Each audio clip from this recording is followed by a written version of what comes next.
What's up, ladies and gentlemen? How's it going? Long time no see. Just wanted to say hi, and this is going to be super casual, just so you know. How's it going?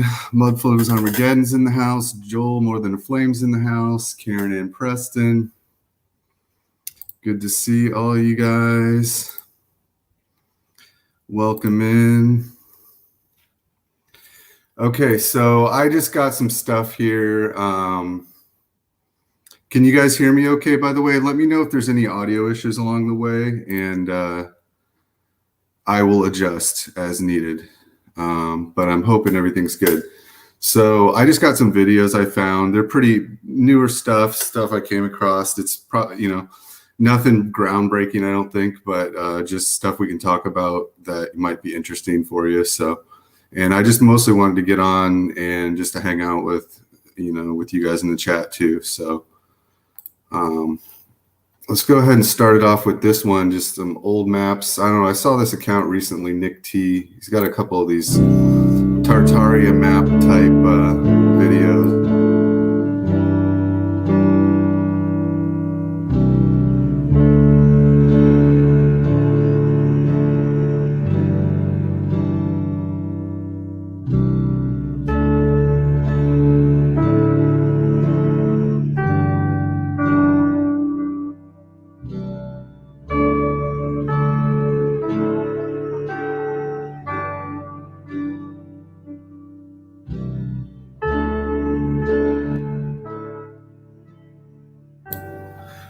And we're going to talk about the northern areas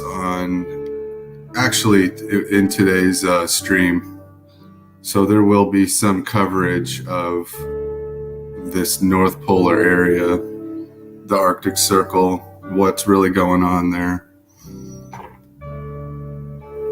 I actually dug something up. It's a little treat you got to wait all the way till the end of this live stream though. This might be a couple hours long. But if you're able to stay up and watch through it, I got something lined up for the end.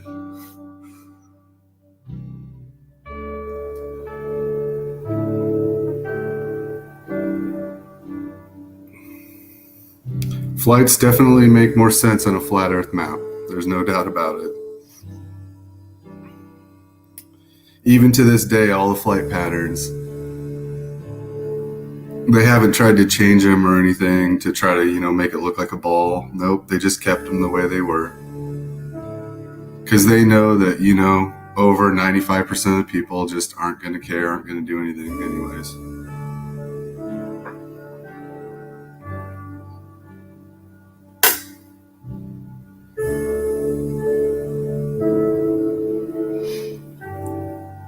Timeline? Well, how about reset?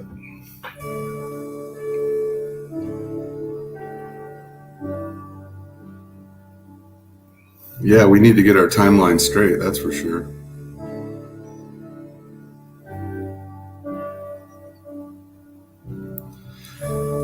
How are you guys doing tonight, by the way? Anybody if you got anything you want to talk about, just type it in the chat.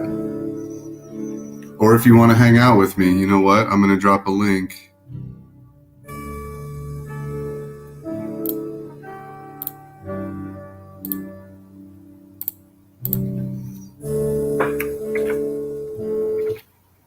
Whoops.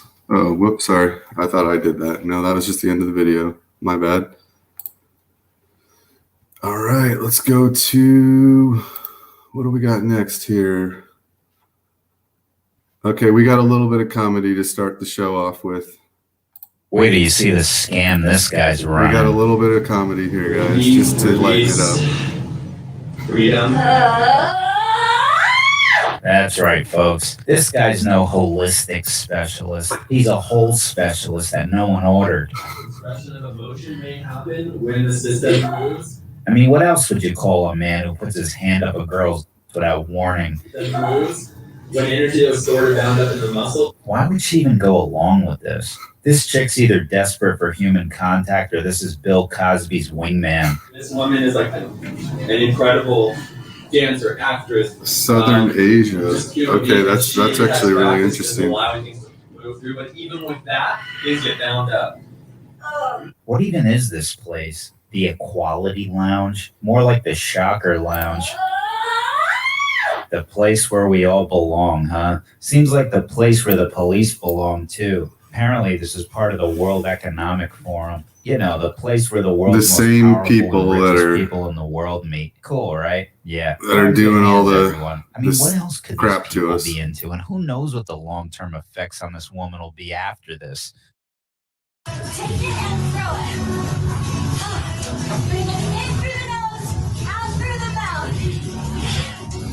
Yes. Oh boy. Well, sure not looking good. Expression of emotion may happen when the system moves. Wait till you see the scam that. Okay, all right, that's enough of that. Now we'll get back to some real study here, I guess. Just to lighten up the mood. So Australia means Southern Asia, Alan says. That's yeah, I mean that makes pretty good sense. Actually, we might look at okay, looks like Morgan Isabella Live 2.0 is here. Welcome. They certainly are mocking us. Yep. Yeah, that last video, yeah, you're referring to. Yeah, I gotcha. Definitely.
All right, so this region we're going to be looking at a little bit tonight because I'm just getting really interested in it right now. And it's this region of what they call Tataria on this map right here, but it's now called Northern Russia. And it's what, you know, touches the, can't remember if they call it what sea they call this here, but Arctic Sea maybe. But yeah, we're going to look at that. We're going to be looking at that a little bit more.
Okay, this map right here.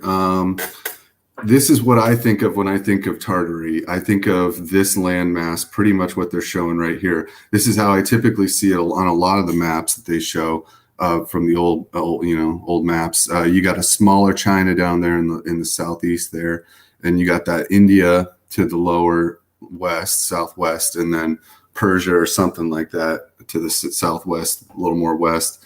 But basically, that entire area is what we would call kind of Russia, or what used to be called the Soviet Union. So I think the whole entire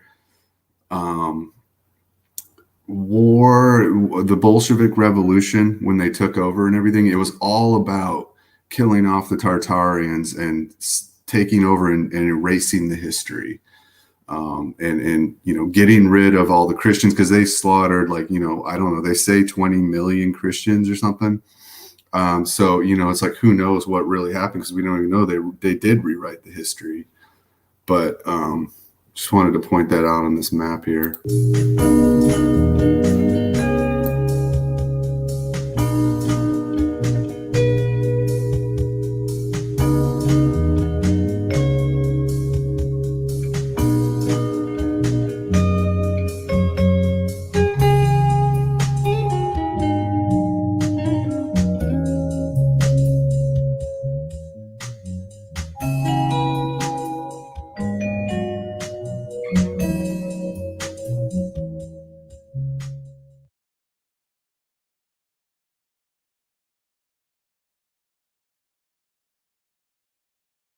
Okay, so we got this guy, this crackpot, Roger Spur, up next.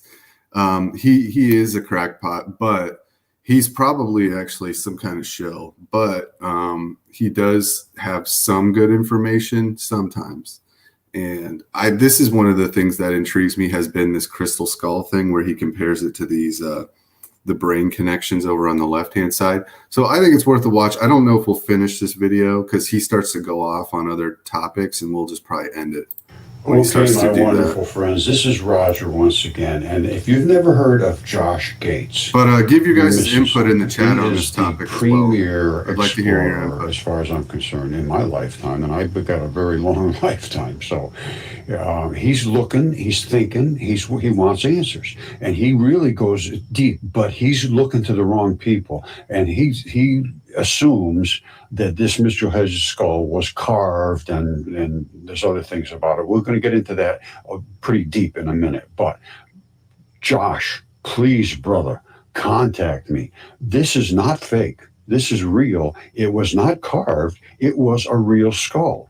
The jaw even is detachable. The jaw, as you know, the nose is wrinkled back because it was the dead laying on its face, and the lip and the nose wrinkled back. The brain caved down this way, just like normally you see it back here. All these fibers are identical. And I understand this because I discovered nucleophilic substitution, which was never understood in a biological context. Let me show you that first. But Josh, I need you to start to look at the things that I have discovered that change everything, my friend. And you're an explorer. You are the guy I would really put my trust in, and I'm hoping you'll respond. I've reached out before, and I can never get contact, but if anybody can get contact with Josh, or anybody that knows him, or the Discovery Channel, history, anybody, I have things to present that change everything. Okay, this gets a little bit complicated, but not much.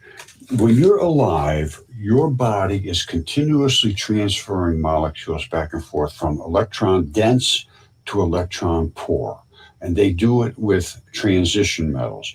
And they go along for the ride on these extremely complex molecules. They grab bits and pieces and bring them back and forth, deliver them, and pick up the trash. Basically, that's it. You're not even the tiniest bit stable when you're alive. Every molecule in your body is in a state of instability. And the only way it stays stable is to remove the carbon dioxide, bring in some oxygen, get rid of the trash, bring in some nutrients, and so forth. Now, your teeth enamel may be stable, but that's about it. Now, I discovered this process long ago, and that's how mud fossils change. And here's what they finally decided to look into it. It says the nucleophilic substitution reaction says that's the substitution of what was once bone and is now mud, because it's stone, basically. And that is, it was substituted by what it was entombed in. Eventually, it just migrated in there and took over because it stabilized the things in here that would rot or be destroyed, but they were entombed in mud and waters and so forth. So the nucleophilic substitution reaction we have seen so far have all been laboratory reactions. They know these things happen, but they always did it in the laboratory to make different things from different things. They make from calcium, they make into, something else. And this is exactly what this is. So it's a biochemical process. Now, finally, let's take a look at a few examples of nucleophilic substitution in a biological context, not in a laboratory, in a biological context, in something that grows. How does it do nucleophilic substitution? We're doing it every single second of every single second. Of all of the principles we learned so far in chemistry still apply to these biochemical. So what I'll say right here is that this is, I believe, one of the two possibilities for how the Nephilim or the pre-flood, all the people were turned into body stones, basically how their body parts were turned into stone. It's either through this process of nucleophilic substitution, which is the transition metal theory, or it is the glittering sword touched the waters and it instantly turned them into crystals and rocks and everything like that, which would be Alan's theory. So this is basically a description of one of the two ways that it could have happened. Chemical reactions. But in addition to what they were doing in the little dishes, we need to consider the role of the enzyme catalysts. Enzymes are products of bacteria. Your body is just completely loaded with bacteria, and the enzymes that those bacteria create is what makes you healthy, literally. It makes these molecules be able to come and go. It creates these transition metal complexes. Without these complexes created by enzymes from bacteria, you're going to be sick. So that's a little deeper than you needed to go, but the principle I'm bringing to you is that you are not stable now. You are continuously changing molecules, and that's the process that makes a goose and its feathers and everything. Okay, I don't change necessarily into stone. think that's a goose head, but it called kind of looks nucleophilic like substitution. one. And that is why the crystal skull took on a crystal matrix, because it was in a chemistry that had enzymes and catalysts and bioreactive molecules that ate up all the weak biology in there, the stuff that can be converted. We're going to give this video about 5 more minutes or so. Controls maybe all 10. of the nerve impulses and so forth. It's literally tubing. And that stuff does not change like the rest of the stuff. The rest of the stuff takes on a complete silicate look. The tubing does not. The tubing has a little bit of a opaqueness to it. All right, this is another head that preserved in a completely different set of circumstances, but it's nucleophilic substitution. What did it substitute? Whatever it was in. What was it in? It was in mud and minerals and clays. What was the other one in? It was in some aggressive chemistry that took all the biology out of the Mitchell-Hedges skull, and then what filtered back in was crystal quartz. That's just the way it works, the silicates. Now, it belonged to Jim Burchell and Arlie Caudle down in Kentucky, and I worked on this with them 6-7 years ago, and the same thing happened. We had a hell of a problem with academia, and it ended up in an absolutely enormous fight. But this is another product of nucleophilic invasion. You see the nose? It's splayed over. There's the cartilage of the nose. This guy died with his nose down, or somebody stepped on his face. It looks to me like they caved his head in with some club. Red and black is the ferrous oxides, blood, FeO2 and FeO3, which is the red and black blood. This actually has some form of a cap on. You can see the weave of the cap. You see it, the weave? I looked at this very carefully, and we actually had this CAT scan as well. And that ended up to be a disaster because it was done by academia. They would not even make wouldn't allow one single phone call. Did the CAT scan? Get away. Never come back. And so this ends up with a tragedy here. So as why well, couldn't but you try that's somewhere been else, my I guess? 10-year He says they tried it. He tried at a university, never come back. Okay, but there's other universities and other CAT scanners out there, right? That's kind of a weak, I don't know. experience with academia. So I need Josh Gates to stand up and say, let's look at this stuff. I'm an explorer. He's an explorer. I'm a scientist. He's a scientist. He's looking for answers, but he's got to look at their science and my science, because my science is not their science. And let me show you what nucleophilic substitution does and why this turned into a sandstone head and the other one turned into a glass silicon head. Okay, so I just wanted to be sure you understand that I am pretty certain about the fact that this was literally a living skull in a creature at one time. The teeth. I'm kind of with him on this one though, about this skull. He does point out that these connections, I mean, what we see inside this crystal, I actually think this crystal skull is probably like a real skull that was turned into crystal the way that you see it. I mean, but the teeth are the only thing that kind of look suspect to me. They look like too big, like it's a carving, but I don't know, man. There's just something about, I mean, it could all be, because then when he points out these brain connections here, it's pretty interesting. It had me very perplexed because they are so blocky looking, but that appears to be what these people were like way back then. And they carved them on the walls, and they have exactly the same blocky looking teeth. So I'm going to push that off to the side. The rest I fully understand, and you can fully understand it. So why was there so much controversy about this?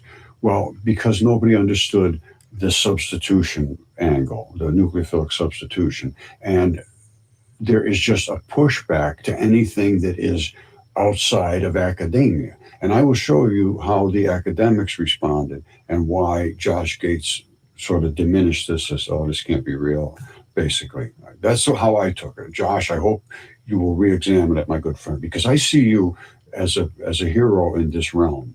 And this, you're going out and doing a lot of work, man. I give you a lot of credit. And some of it's kind of freaking dangerous, man. So take care of yourself, buddy. But I got stuff you really should see, my friend. You really, really, really need to see it to be. All right. Well, I think we've had about enough of Roger Spur for now, but I guess interesting nonetheless, something to think about. This side-by-side image is kind of compelling. Let's see. Let's go ahead and watch. We got enough people in here, a lot of friends. So we got a good friend group going in here. So let's go ahead and start watching some of the maybe, I suppose, better, what I consider to be some of the better, newer videos that have come out recently. This one's pretty good from Jared Boosters. Again, he talks kind of like we're all 5-year-olds, but other than that, his videos have been kind of good. Like to hear the more. I'm just really hoping he doesn't come out with some new age garbage eventually, which is what I'm suspecting is going to happen.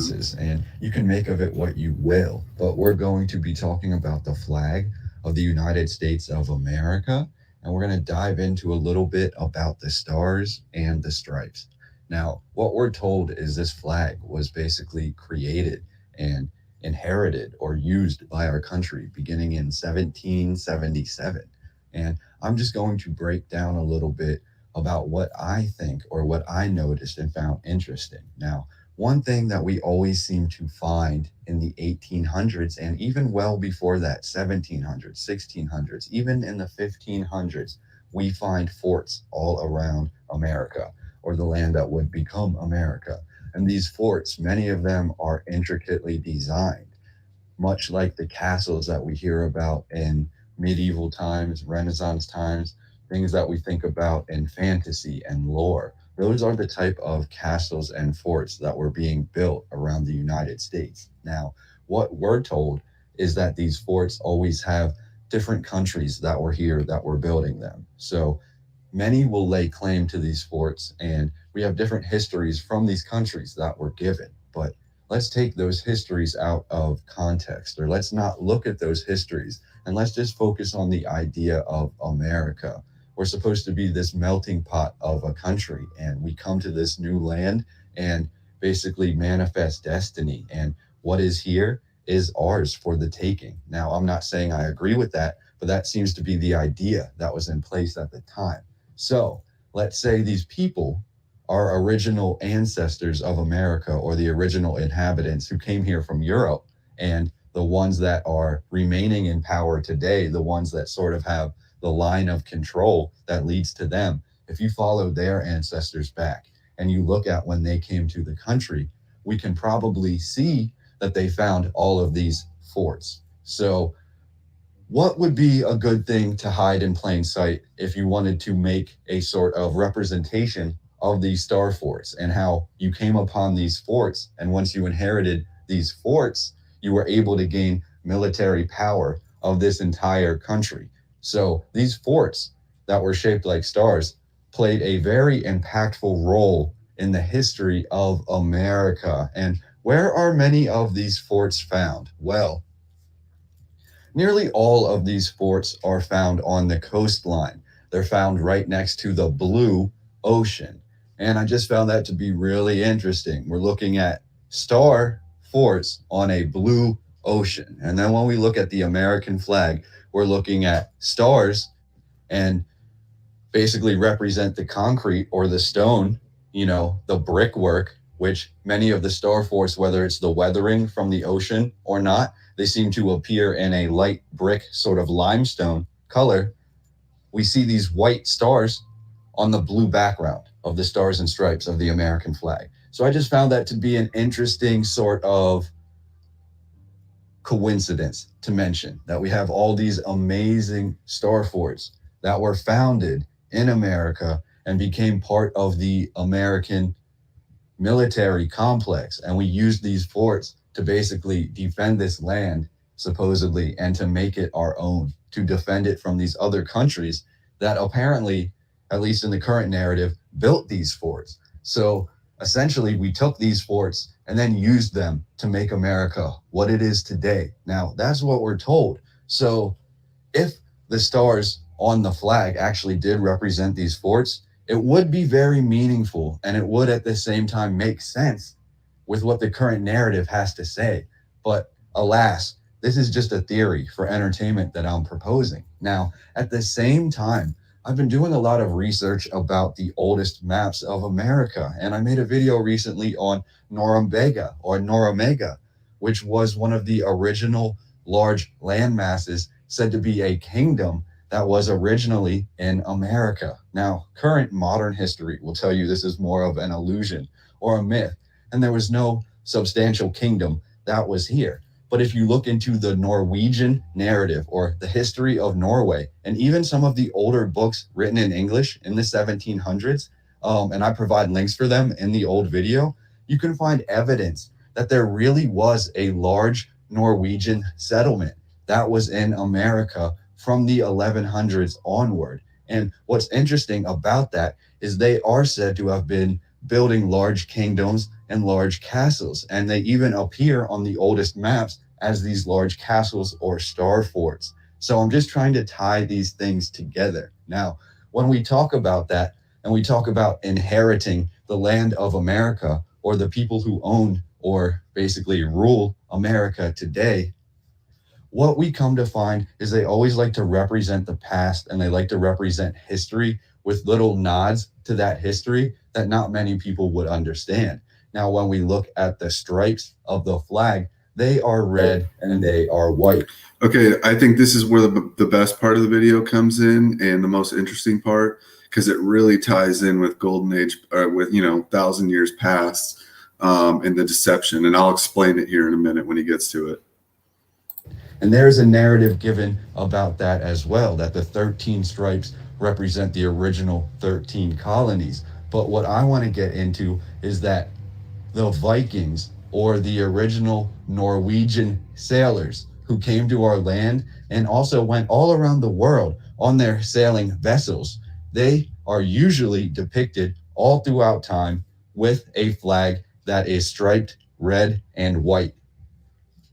And that includes Haakon IV and the other Norwegian settlement or settlers that are said to have lived in Norumbega. You can see them depicted in art with this flag that is red and white stripes. So I also want to propose the idea that it's an interesting coincidence, we'll say, that the flag of America also bears these exact same Viking Norwegian colors, or these colors of these so-called original settlers who came to this land but did not document it and did not make maps of it because they lived an entirely different lifestyle. It was more nomadic and it was more relying on yourself and trusting yourself. And they didn't look for the glory or the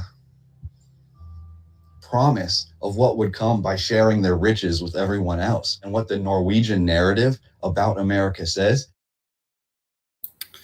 All right, so I'll say right here that yeah, and he talks about baseball in here. Yeah, you're right. We're gonna watch that. We're gonna watch this whole video. This is a good video.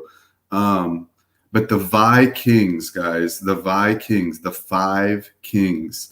Just remember that because he's not going to talk about that, but I'm talking about it because I'm going to tie it in with this video and make this video even better than it already is.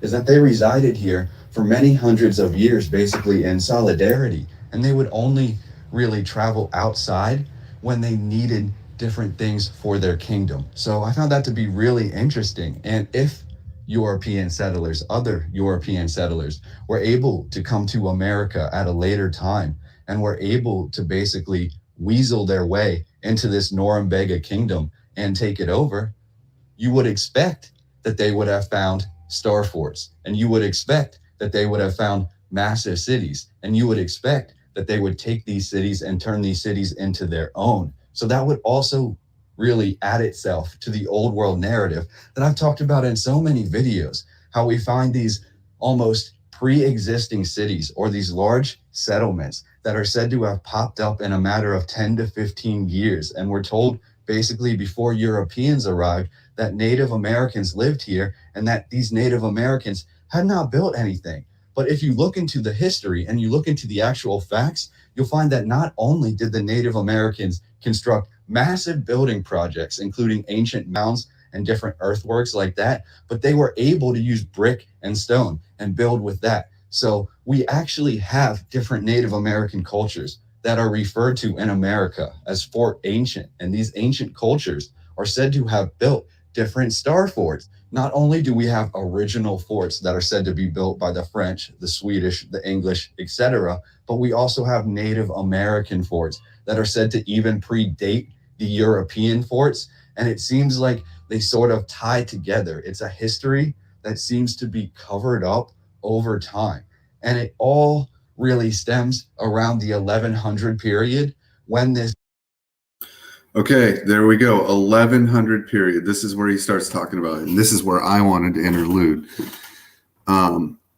So if we think about the 1,000 years reign of Christ in context of this narrative of year 1100, we're actually talking about I-100. So what could be going on here is immediately after Armageddon occurs and Jesus's kingdom is getting set up on earth, these Vikings are the ones that actually migrated over to the Americas, which was actually, see, Egypt was destroyed.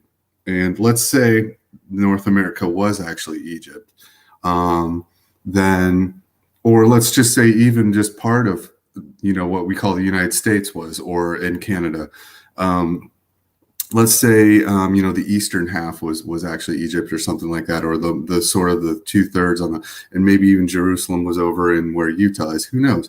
But what I'm saying is that these Vikings, these 5 kings could have been Christians, okay, part of Jesus's kingdom coming over to set up the rule on the ruins of what happened after Armageddon.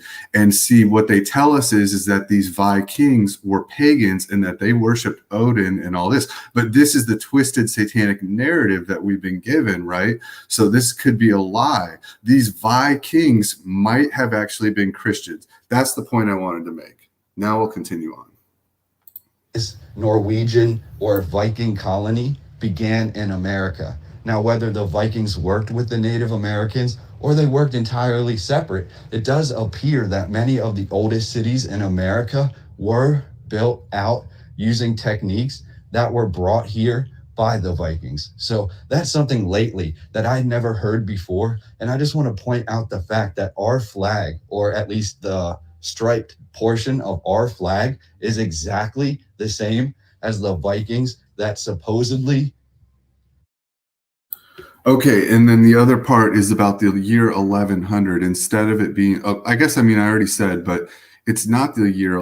This is what Jared Booster says is year 1100, but we're close to the year 1100 right now. We're actually only in the year probably 1300 something, you know what I mean? Or somewhat. So we're, in reality, we're only a couple hundred years away from your real year 1100, as what's been covered up. But what he's saying is the historians tell us year 1100. This could be I-100, the very beginning of the millennial reign.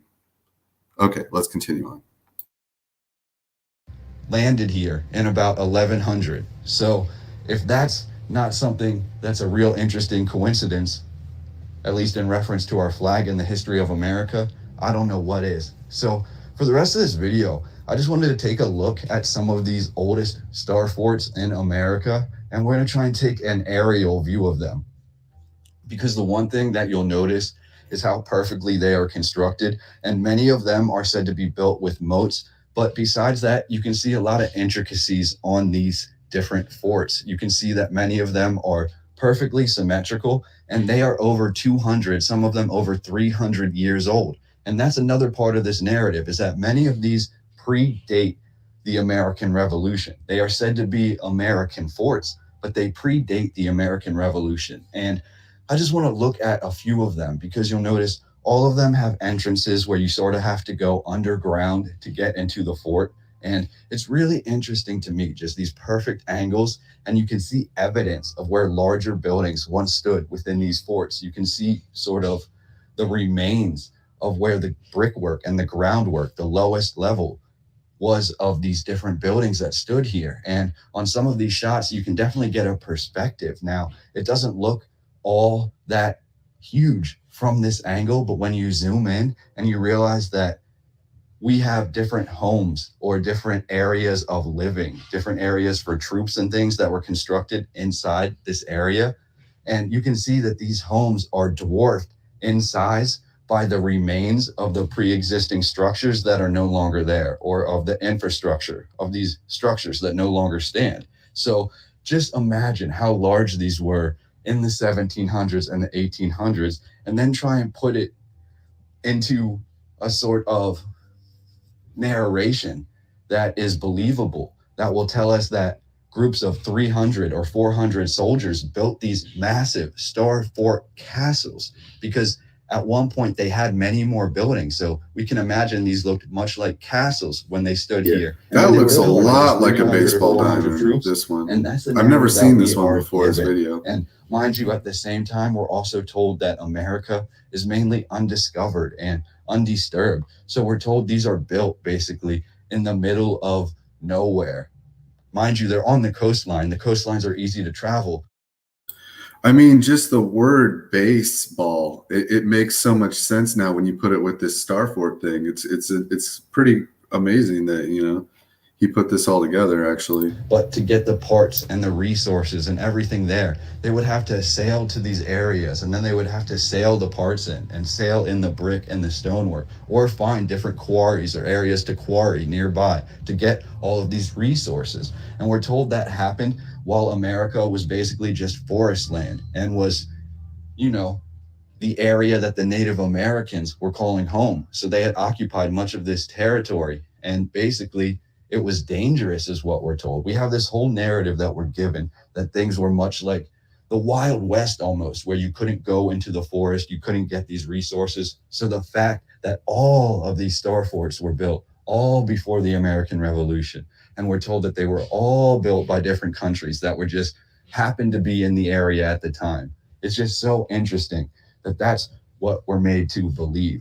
So that's what I wanted to get into today. Talk about the stars and the star forts, and talk about the stripes and the Vikings and the Norwegians and that form of Nordic or Norse European that supposedly traveled to and settled this area. And just really interesting, the sort of dichotomy create between that story and the official story that we're told about the Stars and Stripes. And the last thing I wanted to point out is how, and this is a little bit out there, but if you're familiar with baseball at all, or the American pastime, as we call it, you'll come to find that, at least for me, many of the references within baseball seem to point to this old world. And I know that it's a very old sport, it's a very old game, but it's just interesting to me that many of these star forts, and if you look at ones that were torn down or no longer have their walls up, many of these fort areas resemble a baseball diamond or a baseball stadium, even down to the angle that is created. If you look at a baseball diamond, you sort of have this perfect V-shaped angle, and then it curves out at the end. And something I noticed, and when I say curves out at the end, that's like the outfield curve, so to speak. That's what they call it. It's a very interesting design. It makes you think, who came up with the game of baseball? Well, what I've been thinking lately is, especially looking at many of these old forts, is the game of baseball seems to have many of its geometrical properties, or the geometry of the game. It seems to be adopted from these ancient mounds. And what I'm saying and what I want to discuss is, what do we talk about? When we're looking at baseball, what does the pitcher pitch off of? And what are you looking to hit the ball past, or looking to hit the ball over? What are the bases surrounding? You know what I mean? And that is the mound. And I really think that this whole discovery that we see beginning in the 1840s of Native American mounds and Native American sites that are built with geometrical patterns, I believe that that led to the creation of baseball. Because you see this whole idea that basically the pitcher is throwing off the mound, and the batter needs to hit the ball over or past the mound. And then the bases are around the mound. So once you hit over the mound, then you have to run around the mound, basically, before the ball gets back to where you hit from. Now, that's a really interesting, if not simple, way to look at baseball. But if you look at all these ancient mounds in the past, it's interesting because even the pitcher is pitching off of the mound. That's what the term is. And looking into baseball. All right, I just want to say that this all makes perfect sense because you've got all these Europeans coming over. They set up the American military, the United States military. They've taken over all these star forts and called them forts now, and just taken them over. And now they have to play. What are all these soldiers and everyone that's in these forts doing on their leisure time, right? So they're playing this game of baseball. They're playing it at the base. It makes so much sense. Further, there's a lot of esoteric properties to it, even down to the amount of strikes and outs and things like that in a game. If you're familiar with the Fibonacci sequence and things like that, there really is a lot of esoteric nature to the game of baseball and America's pastime. And I just see a lot of resemblance between some of the simpler, and I say simple because they're still very intricate, but some of the simpler ancient forts found in America, they really do resemble baseball fields. And I really do think that with the Native American mounds that we find and the Native American quote unquote star forts that we find, I think there is something there between the game of baseball and the discovery of these mounds that was happening beginning in the 1840s, because right around that time you have the Smithsonian covering up basically these finds and rewriting the history and taking all of these artifacts for themselves. And right around that time, or a little bit after that time, we have the game of baseball that comes to fruition, and we have the idea of pitching and hitting and running around the mound. And I even found a couple photographs that really do indicate that that may be what was going on. I'm not saying that's exactly what was happening, but I found a photograph of what is said to be a game of baseball from the 1860s, and they're literally playing it on the ancient Native American mounds, and the pitcher is pitching off a Native American mound. Now, he's on the lower part of the mound. It's sort of a step mound where the lowest mound is on the bottom and then the mounds get progressively taller. but you can clearly see that this game of baseball, one of the first games of baseball ever played, is being played on ancient Native American mounds. So I just wanted to tie that together with this whole idea of America and the stars and stripes, and we're always forefront with what we're being told, and that's usually not the truth. And when I look at the stars and stripes, at least me personally, I see a lot more there than what we've been told. And I really do think that the stars might represent the concrete or limestone star forts that we see that were built over the blue water. And I do think that the stripes themselves really are exactly like the old Viking flag and the old Norwegian flag and the old Norumbega flag of America. So I really do see an indication there that there may be some influence in our flag from the stars and stripes of our ancient past. So if you enjoyed this video at all, or you disagree or agree, please let me know in the comments down below. I also wanted to point something out just very quickly. If you're going to come to this channel, I want you to share any ideas that you have. I love hearing from absolutely all of you, and I read every comment. Now, that being said, don't think you're going to sneak any really aggressive or negative comments about me or anybody else on one episode. So maybe it goes downhill very quickly. But from this pilot episode, I was really intrigued. Now, basically, the show begins with the idea that magic was once real and that all the different forts and monuments all around the world that were built were basically places to harness this magic, and different things that were created, like getting King a little Arthur's new crown, aged, for example. Getting a little new aged here. So I'm just gonna, I'm telling you, man, my Shieldar is really sensitive and it goes off quick. And sometimes, you know, it might be a little too sensitive, but, you know, just watch out, because there's people that make really good videos, and then they just all of a sudden it's new age central. You know what I mean? It's time to get, you know, all about that metaphysical, you know, get your information from the source. That's going to be a word that you might run into. So just watch out.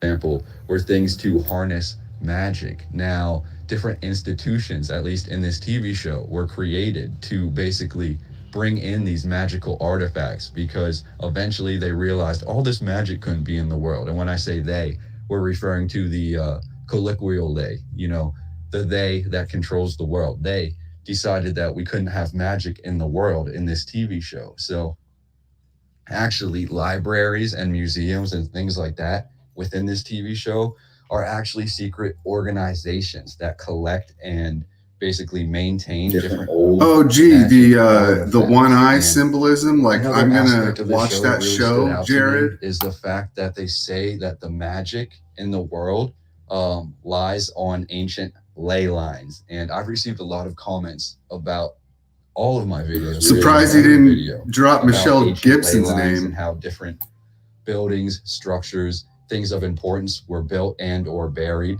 on ancient ley lines. And the fact that this show on TNT called The Librarians is talking about all of these ancient and esoteric things, and they're not doing it in jest, or they're not trying to poke fun at us who do this sort of research. They're really taking it seriously, and they're actually going into the nature of these artifacts. Oh, really, Jared? They're taking it seriously, and they're going into... These people have probably all raped children. These are pedophiles and evil people, man. Come on.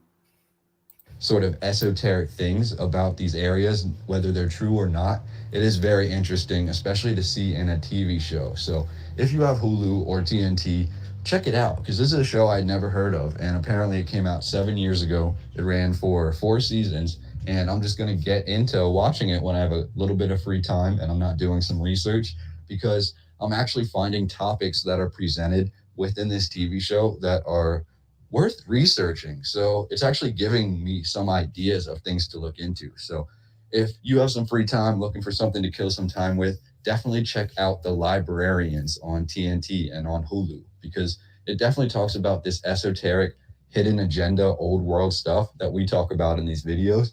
And I think you guys would really like I recommend that you do not that's all. I just waste wanted your to time present watching my this show. Stars and Stripes ideas with you. Give a little shout out to the haters, and basically tell you to check out that show if you have free time and you're looking to kill Do somebody, not because watch it's the a show. All right, that we're actually- done. We're done. We're done, Jared. Sorry. We couldn't finish it.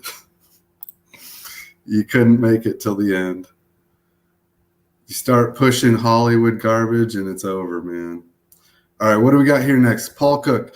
I don't know if we'll make it through this whole video or not, but let's just go ahead Easy and see how good Tigers. it is. How's everyone doing? I hope everyone is fine and This is the dandy. guy, by the way, this is the guy that says that Hitler's a good guy. So just keep that in mind. So, this is going But he does make kind of some good videos. So. to be a follow-up to the Margate video. Managed to perforate through the wall. Not much, but I'll show you. I'll show you what happened. So give us a like, subscribe, comment, share the love. Anyway, thanks to everyone that made this video possible with their kind donations towards the drill. And this is the names of the people that donated on the last video. So thank you to every single person.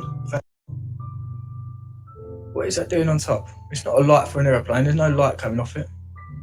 And directly opposite it was another one. So what were they playing at? What is this little box about? Right? All right. Well, what do you guys think it is? I mean, I think those metal pieces at the top that we're looking at right there on that old structure, those metal pieces are part of the Antiquitech. I think those are probably like poles. Most likely that metal, there's a metal pole that goes all the way down on each of those. And it somehow has to do with the tech. But type in the chat what you think it is. But I digress. Anyway, someone made it, pointed out to me basically. Now look at this. What is this metal box doing on top? What is that doing on top? It's not a light for an aeroplane. There's no light coming off it. And directly opposite it was another one. So what were they playing at? What is this little box about? Right? But I digress. Anyway, someone made it, pointed out to me basically that Hadley Castle, the mountain or the hill that it's sitting on, not the mountain, is actually called Mount Zion. Now, is that ironic or what, considering I'm sitting there calling it a covered up pyramid? Never mind. Never ever mind. It's very strange though, huh? I've never even heard of Mount Zion, and like I said, I've lived here 36 years, apart from a couple of years in Malta. So this is a drill that you guys basically bought me. Thank you very much. So this is going to get us into places. It's going to show us places. So let's go to Margate. This door here, don't know where it goes. It must go to next door. It must link up to next door. But there's a couple of vents in it, but there's another brick wall behind it. So that's another adventure. Hey, TypeX and Juggernaut, I'd like to hear more about that. So if you can type in the chat, that'd be cool. Otherwise, I'll drop a link. I'll drop a link here too. So don't forget, I'm in the basement already. I'm already 1 story downstairs. So I'm 20 foot below, not 20 foot, about 15 foot below the fake ground level already. And now when I step into this bit, I'm now stepping out of the actual building and I'm underneath the road, or underneath the pavement next to the road. And there was a bricked up door there, which was very strange, because look, if you can see, if I go back into the basement, you can see now pretty much where that door was. So there was a door going into the basement. That got blocked up. Now the way we're getting into here is through a little hole, which looks like it was where you'd go and shovel coal out, I suppose, because there's still bags of coal down there. Now, I was just doing this. This was very interesting. The ceiling, I don't know what material this was. It certainly didn't seem like concrete, poured concrete, you know, because normally you pour concrete onto, or there'd be slabs of concrete, but this looks like natural, or unless it's so old, it's petrified. I don't know what it is. It almost felt like slate. But you can see, look, I'm underneath the road and it's all bricked out. Another world underneath here. Look how old these bricks are. Unbelievable, eh? And you can see all the services coming in. You've got roots coming down the wall as well. So let's have a look. Look, the other thing about this is very dangerous, dude.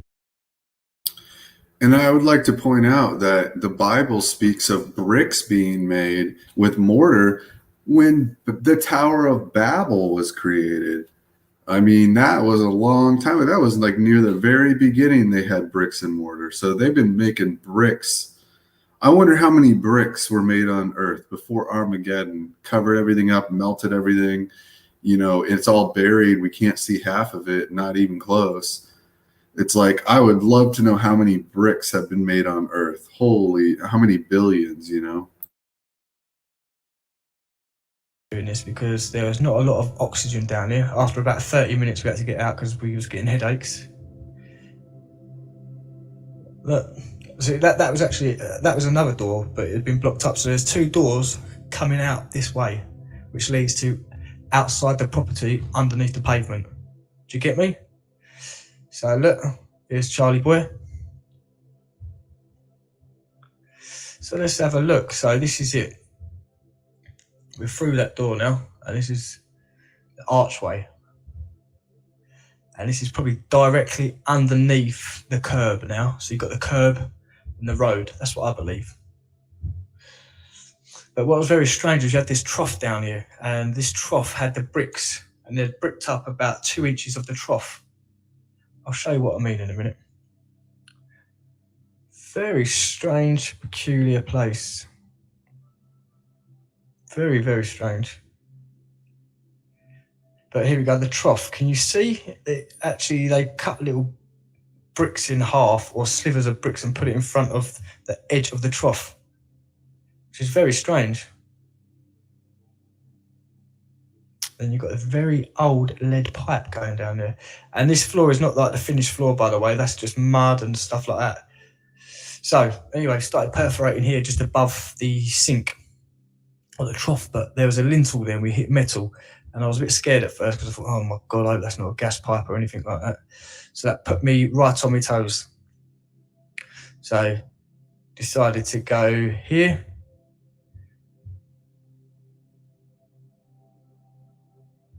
And we found out that the wall behind was double skinned, so it was at least 17 centimetres thick. But we perforated through the wall, and you can see now that there's mud behind the other side. But it wasn't pushed right up, it was quite loose. It was like it had just been left there. You know, there wasn't no tension on it, pushing in, it weren't squirting through the gaps. Like, it's just, but it was very wet as well. That's another thing. So let's have a look. I'll show you now. So someone's gone through great lengths to fill this up with mud. Now there definitely is 100% tunnels on the other side of this, because how did they put the pipes there?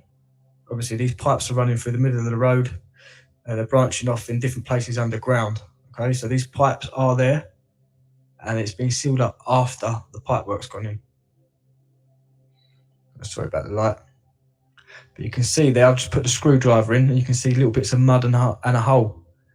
And there was little bits of broken brick behind the other side as well, but it was hard because I had a torch, camera and a screwdriver in my hand. So, like I said, mud on the other side. Give us a like, comment, subscribe, all that business, and share it as well. Get everyone to see this stuff.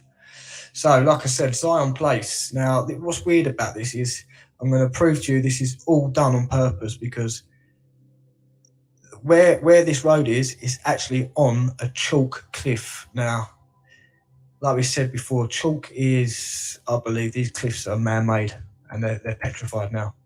But that's my point. My point is all this is sitting on top of chalk. Okay?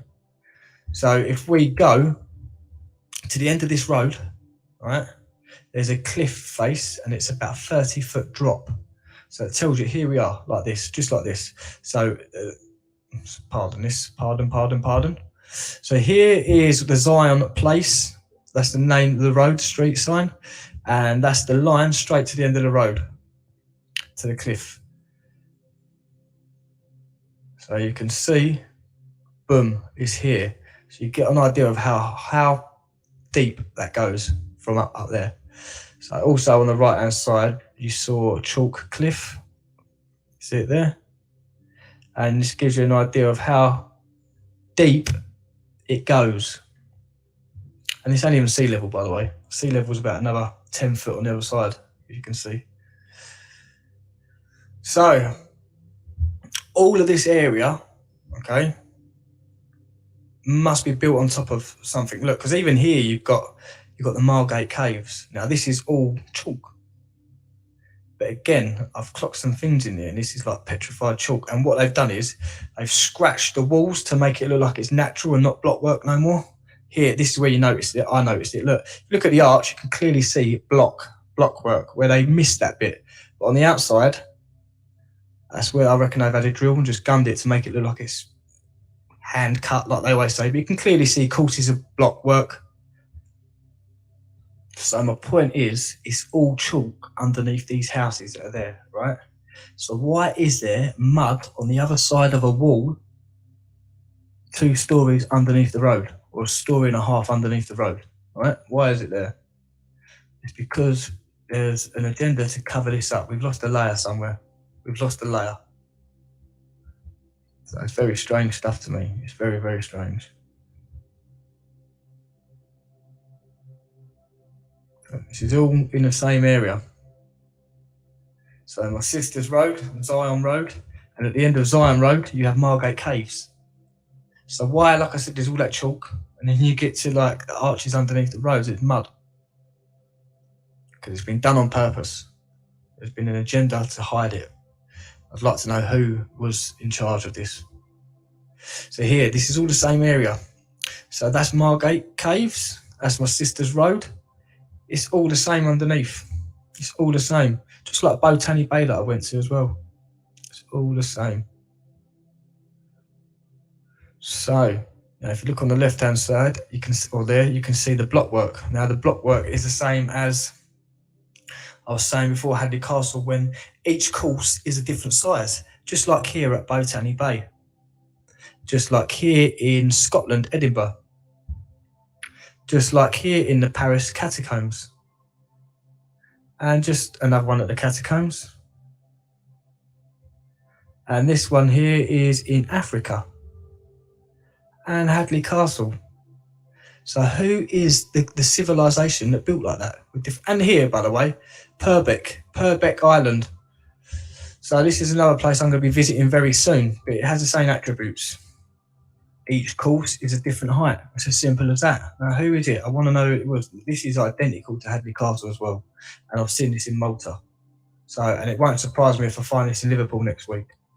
So, wagwan there. Who were these people? Now, another thing I'm going to quickly show you is if you can see these 2 steps, it looks like a pyramid step. 2 pyramids. Now, I want to show you how much work goes into making these perfect like that. As I was driving along the M25 the other day, I noticed that a group of workers was doing similar to this.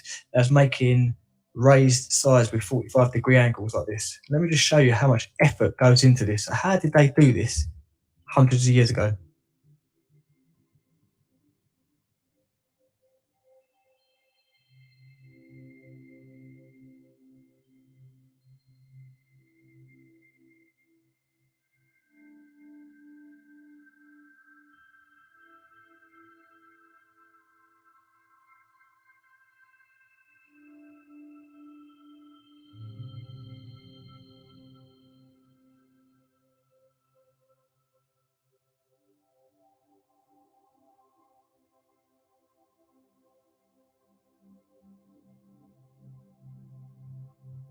So only people with construction eyes will notice that there was datum. They was using datum lines for measurements. They was using cranes. They was using these metal things that like were spread out just to keep the ground completely level all the way across. And they must have been using lasers as well. So when you put all this into factor, and then you've got these star forts that are built apparently 500 years ago, how were they doing it then? But me and you know that these star forts are a heck of a lot older than that. That's just according to the narrative. They're 500 to 300 years old. So how did they sculpt all the land like that without the technology we ain't got now? So you can see a lot of effort and machinery goes into sculpting land like that. It's not just something that you can just do with a spade and pat it down and hope for the best. Anyway, let's have a Brucey bonus. Let's have a Brucey.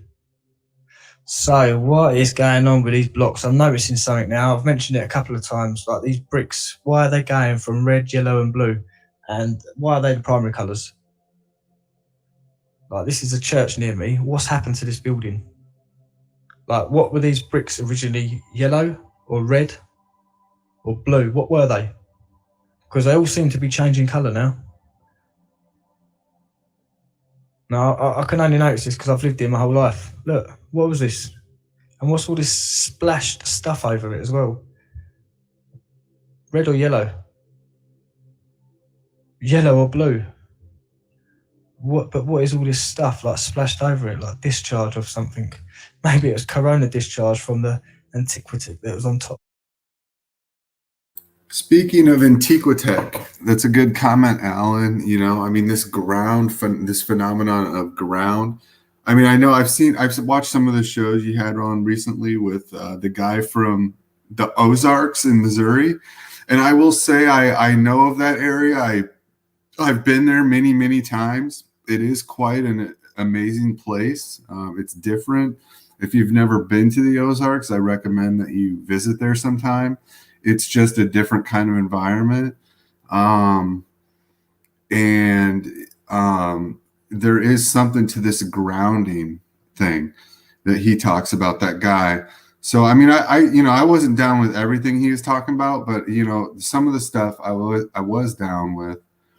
And so I did find those streams you were doing with that guy down in Missouri there, or wherever he was in Arkansas, whichever one.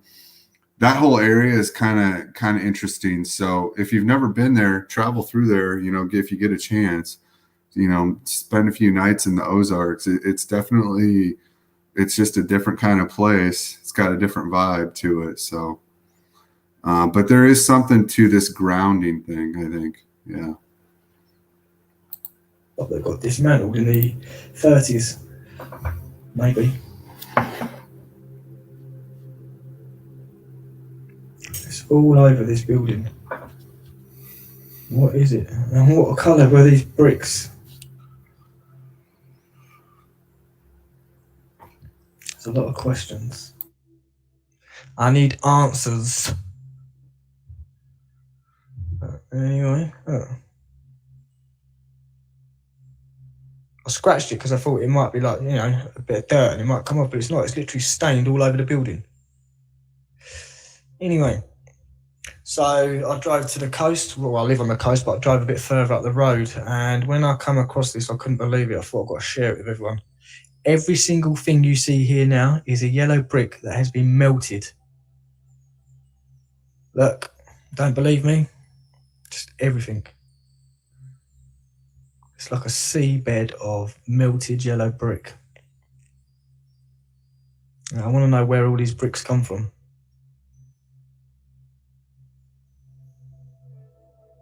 Because let's be real, there must have been truckloads of vans and lorries pulling up and unloading this.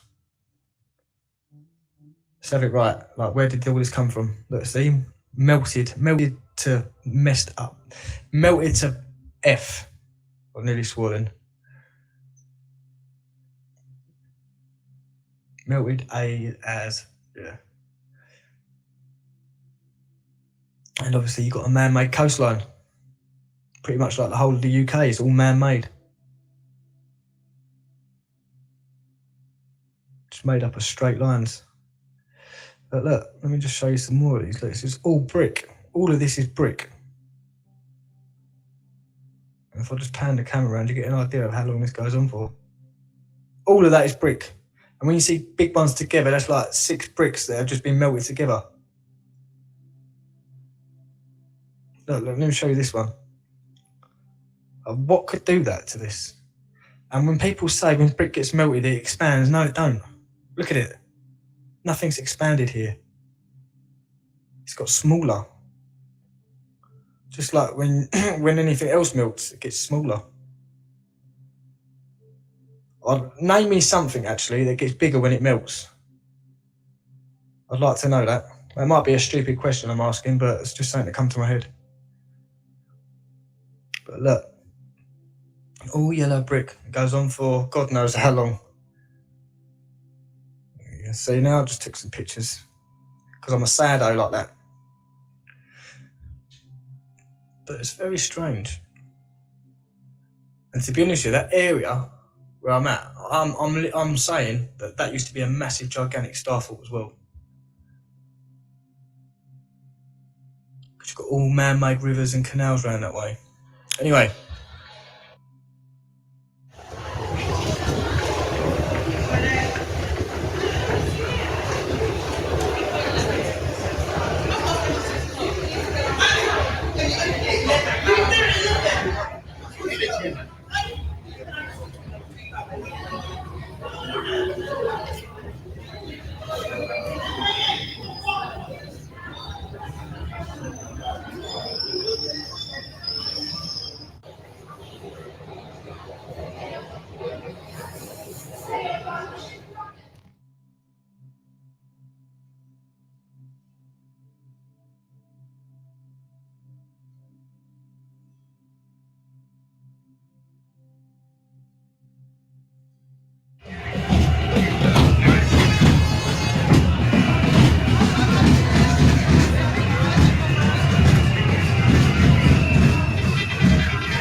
Hey, Karen, tell me when it's better. I'm going to assume it's on your end right now, unless anybody else complains, because my internet is probably pretty good right here, just so you know.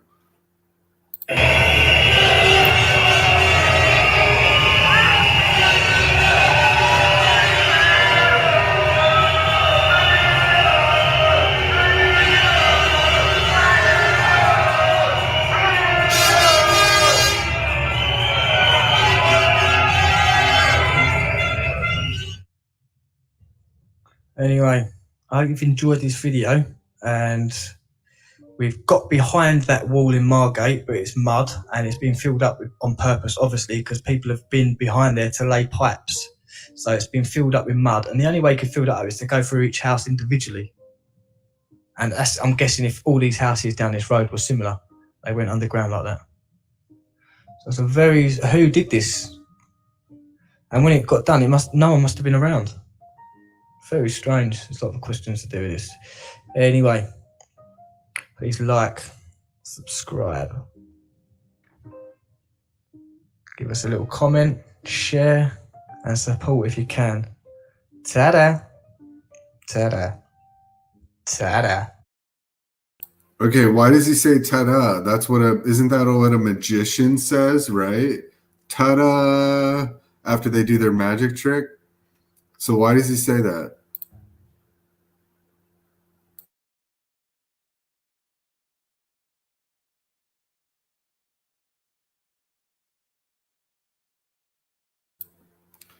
Okay, up next. Okay, this is a good one, guys. Wise Up. I know I'm the ultimate fanboy. I'm his number one. I must be like his number one fan club subscriber or something. But he made another good one, so I'm going to show it. And that's just how it goes. So here it is. It's about Easter Island. And this is, I want to say, I think this is a pretty super incredible video, just kind of like that Jared Booster's video was. New information, stuff I've never seen about Easter Island here. Pretty good stuff.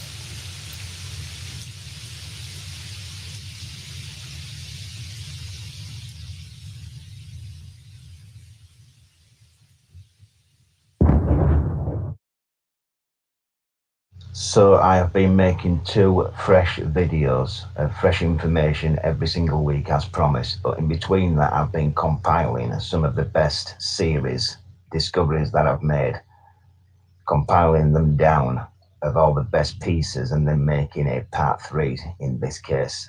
So anything after 24 minutes, 15 seconds, anything from there on is all new information, new images for you to compare to my earlier work. I might get back to you later. Hope you enjoy it. Right, I've been meaning to come back to Easter Island. I've got 2 albums to look at. I've just thrown these in now at the beginning for those people that still, for some reason, believe in mindless garbage. But this is a modern day tank, a modern day American United States tank. This one weighs 84 tons, right, which is I suppose average weight for some of the Moai statues on Easter Island. There's about 4 different types of statues on Easter Island. I suppose the average weight is around 84 tons. Some are double that, right? But this tank weighs 84 tons. And I want you to imagine these tracks seizing up on this tank, right, and having to drag it anywhere. I'm not even talking about across muck and up and down a volcano and around an island and all this. I'm talking about moving this tank with as many people as you like, with rope, modern day rope, whatever you like. Would this tank go anywhere? These have seized up. You have to move this tank across this runway to the end. Is it going to go anywhere? Right? But they are telling you that the statues are actually being carved out of rock. I'm going to show you that none of it's rock, in fact. So yeah, they're carving a hole, a statue out of it, yeah, and then they are having to lift the statue out of the hole and drag it down a volcano. I hope I've just answered that question. I'm never going to revisit it again. This channel's about logic. I'm going to show you some logic now. So that's what I've just been pointing out. This is what they want you to believe, right? And they're dragging this thing up and down here with string. So imagine. All right, this is only my second time watching this video, but I must have glossed over it. I don't remember seeing this part the first time, but this is absolutely absurd. I mean, look at this cartoon they drew. There's naked people chiseling away at that. Okay, let's continue. That was an 85-ton tank, and there's your answer. Okay. They've thrown this in us faces, haven't they?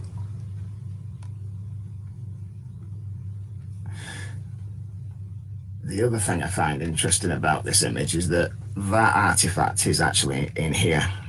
I'm going to get to this artifact. It's very, very important to where this video is going to go.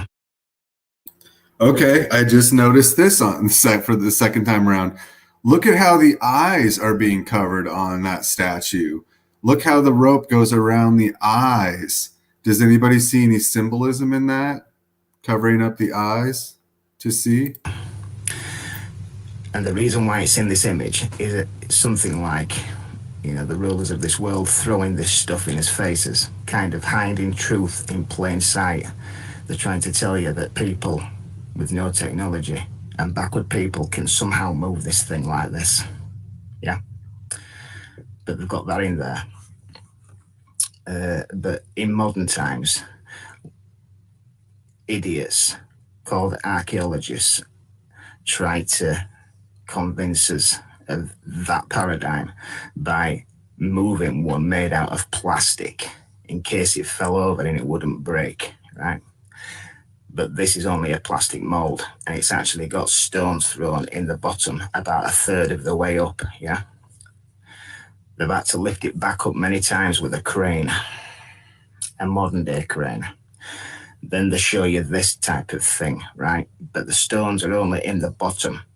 So this thing is able to rock around, yeah? And they still couldn't manage to do it. And this is only about, I don't know, 5 ton, 10 ton, right? So again, that's reality.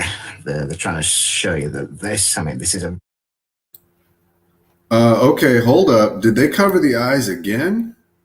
Wow, they're just continuing the tradition. So first the drawing of the eyes covered. Now we have the ceremony. Right? Okay, this is a ceremony. This is some kind of look. They've covered the eyes on the statue. Stones are only in the bottom. So this thing is able to rock around, yeah? And they still couldn't manage to do it. And this is only about, I don't know, 5 ton, 10 ton, right? So again, that's reality. They're trying to show you that this, I mean, this is a very, very small one as well, isn't it? You know, this is a very small one, but they're trying to tell you that these things will somehow roll under it, when in fact, these things would just roll to the very end, okay? Not only that, they would break this thing, but I also find it interesting how they've made this look like wood, okay? So again, if you want to believe that people like this can do what we today can't do, or need the best technology at hand to be able to do the things that people of the past try convincing you that these people were able. Well, this only weighs about 5 ton, this thing, and it's on sticks, which it's actually broken. These people have been gathered together to take a picture of this, right? To stop people looking into this stuff, but they've actually shoved it down a hill. They couldn't move it anywhere, so they put it on these sticks and shoved it down a hill, which they've actually broke, and then it got embedded in dirt, right?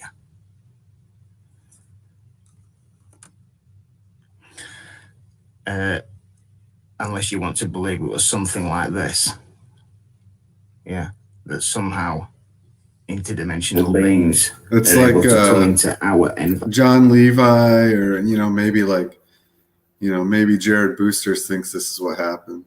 Environment, and somehow live and breathe and create this stuff for no reason. Anyway, I might show you a video with these things a bit later. I used to have 2 images of this site close up, and these things are actually massive. I've shown you what mounds are. They were once structures. None of these are burial mounds. They were once structures which have since collapsed and got buried over. I do find it interesting how they are in the same shape as this. Like, that's China, Mexico, Egypt, and constellation of Orion. That's just interesting. These are the different types of moai, yeah, different sizes. That's actually some even bigger than this. But these are the ones that I'm saying were actually alive and living and walking around, right? They have been turned to ash in pyroclastic floors, and no different to what happened at Pompeii and other areas. That's a human being. It's not even half size of this thing, and it's knelt down. There's 2 different types of this. There's actually 3. I will show you later. That's what it looks like. This thing was living, okay? Okay, what do you guys think? I am going to go with Wise Up on this one. I think this was real. I think this guy was real. This was a pre-flood creature, Nephilim type human. You can just say it in the chat. I'll keep going. Okay, so I made a mistake on that video. That's the other one. These are, this is Pompeii. There's many sites like this where modern day humanoids have been turned to ash, yeah.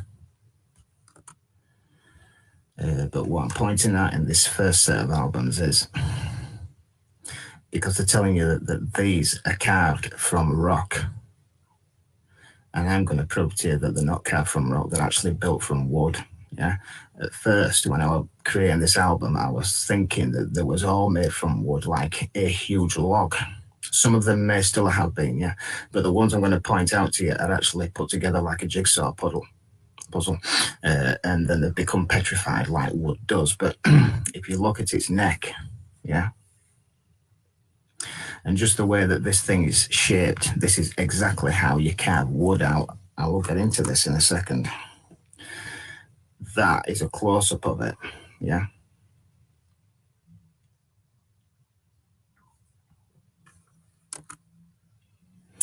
This thing that's on the floor,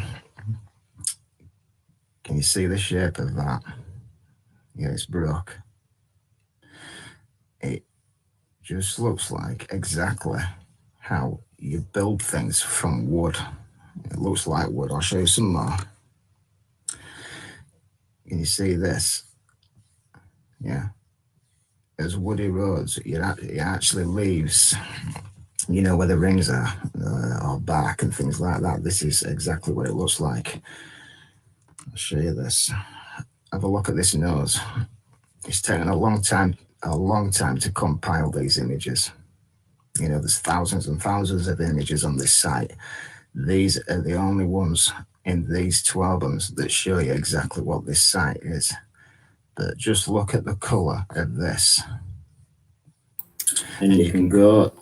Well, I'll just put in my 2 cents. I do think that the wood into stone with the hot ash, that's kind of the theory that Wise Up goes with, is there was a hot ash event and it was some kind of a very, very hot soup. He either thinks it was the Great Flood, or he doesn't really know when Armageddon happened or what. He's not real sure on that.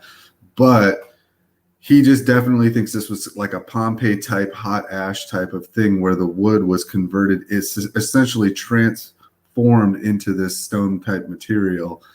So anyway, that's the theory. On the internet and find images of what petrified wood looks like, or wood that's been in pyroclastic flows.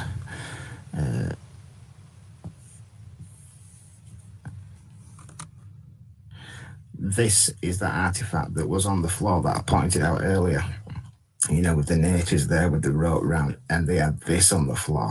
This is extremely important because as this thing's fallen down, part of the face has actually come away. This thing has been built in sections, guys, and this next one shows you exactly how it's built. You know, like the face, this has been carved out like that. Then they fit the nose into a slot. Can you see like a square hole there? Yeah. You know, the nose is connected into there. Then the face is made, yeah, and it connects into that square hole there, and is locked into shape, right? Probably shaped like a V, you know, so it locks into shape. So you have to hammer it in, yeah. I want you to go to my Google page and inspect these images that I'm presenting to you, and you will see exactly what I'm talking about. You see this line down here? This whole thing is built in sections. There's probably about 3 or 4 different pieces just to the head. And then the rest of the body is probably, you know, is built in sections, right? It's wood, and it's petrified wood. There is no carving away from any rock and carrying this stuff around. It's literally built on site, right? I want you to think about what I've just said and how sensible it is, and look at the evidence that I'm presenting. The next album that I'm going to show you is going to be showing you that what they call rock is actually ash, and very soft ash, you know, from a pyroclastic flow, which has turned these things into petrified wood. These are the so-called hats that they've put on these things. And when you come and inspect these images, I want you to look down here because it's white. Yeah. I can't tell if these shapes are actually, you know, if this red stuff's over it and it's leaving the shapes in it, or if this has been carved. But, you know, when you come and inspect the image, I don't know what this thing is under here. I'll get into it later.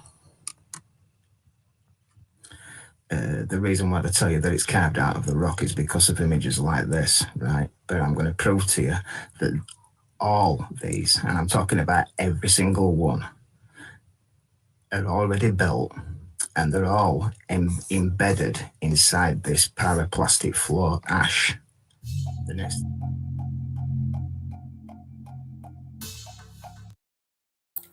Okay, so the best part of the video is coming up, in my opinion. These things are just literally. So pay attention this right here. Pyroclastic floor. The other thing that I'm going to try and show you is that this appears to be, this entire area seems to be some type of structure, right? Building structure, and some serious event happened which encased all this stuff. Yeah, I'm going to move in there now. So this is the head of that one that I just showed you, and you can see how big it is. But mainstream archaeology, obviously, they're trying to tell you that this thing was knocked out of here, but I can tell you that all that's happened here is that this, as this thing started to dry out, it fell free from this ash. And it wasn't too long ago, because it's landed on the soil, unless there's a load more under this stuff, right? That's the same one, and you can see that it's kind of struck. Okay, so this video is the first time I've ever seen this image right here. This is just incredible to me. Have you guys ever seen this before? I mean, this is amazing right here. When you look in here, you will actually see beams and plates, right? And other things. Go and inspect this image. This one has actually got breasts.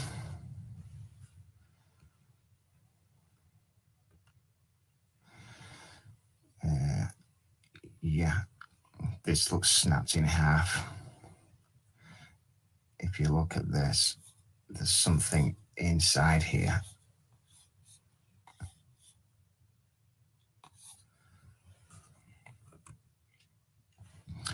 This is an area that's fallen free for some reason, and you can see how this thing was built inside.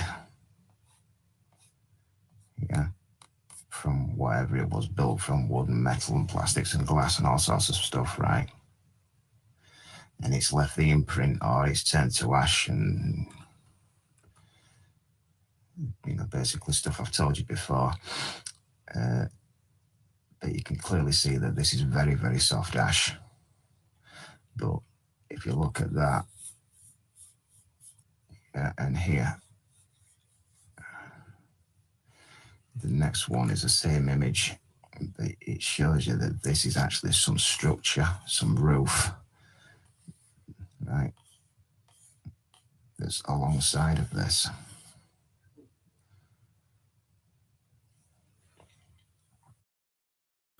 Okay, so once again, I'm just going to point out how amazing this image is right here.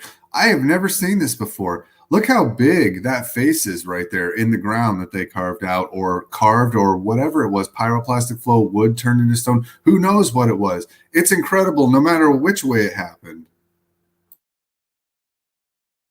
There's another image of this from a different angle later. But all these things are just literally falling out of all this material. They fall out naturally, and then they roll down the hill and get embedded in the ground.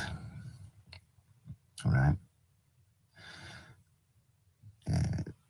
You know, when that first happened, the earlier ones maybe turned upright and sank in the mud, and the ones that have been falling out in more recent times, they just roll down and stay laid down. But this is another one to me that actually may have been living. This thing is massive. Okay, what a catch. I never saw that the first time. That's incredible, guys. Look at that thing. That's a face right there on the hillside. These things were, look, I don't know. Yeah, I mean, they could have been part of their structure. Yeah, you know, they were building beams and God knows what, but they were building these things to imitate themselves. It's just a strange mix. It's a very, very strange mix. It's hard to put your finger on. I just know for a fact that these things are falling out of this ash. That is petrified wood. Look at it.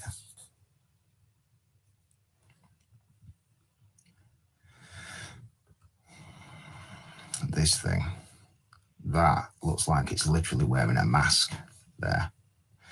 It's actually got its arms outstretched. This thing behind it, this looks like it was real to me. I mean, just look at this. There's 4 different ones in here, and they're all joined to each other via hard ash. This almost looks like it's wearing some type of apron or something. This is an amazing image.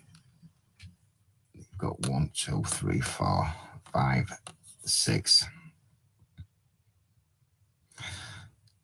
And you just wouldn't do that, would you? Right? You know, if you're going by mainstream methods, you wouldn't. This is not good practice. Just piling these up one after the other, taking their ideas into account. How long would it take to make this stuff, right? But I proved that garbage anyway in the first section.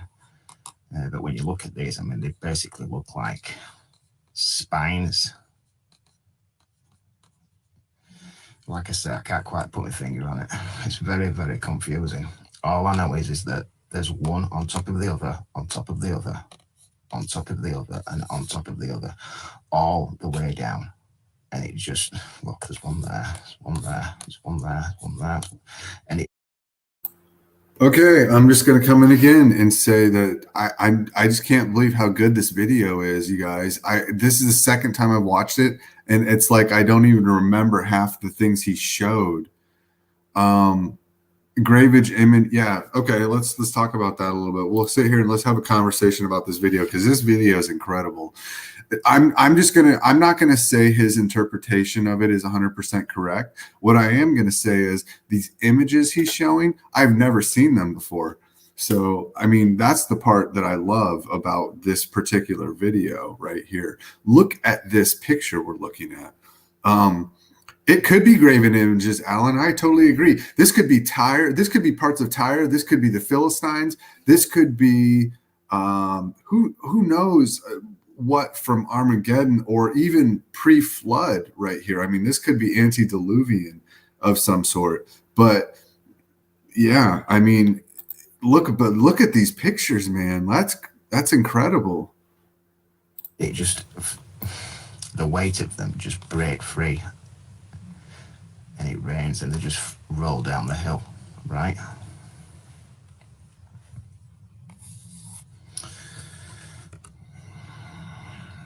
This thing looks real to me and it's massive. This one here is completely different to all the others. It almost looks like it's laid on some type of bed, right? This thing seems to have its arms outstretched. Okay.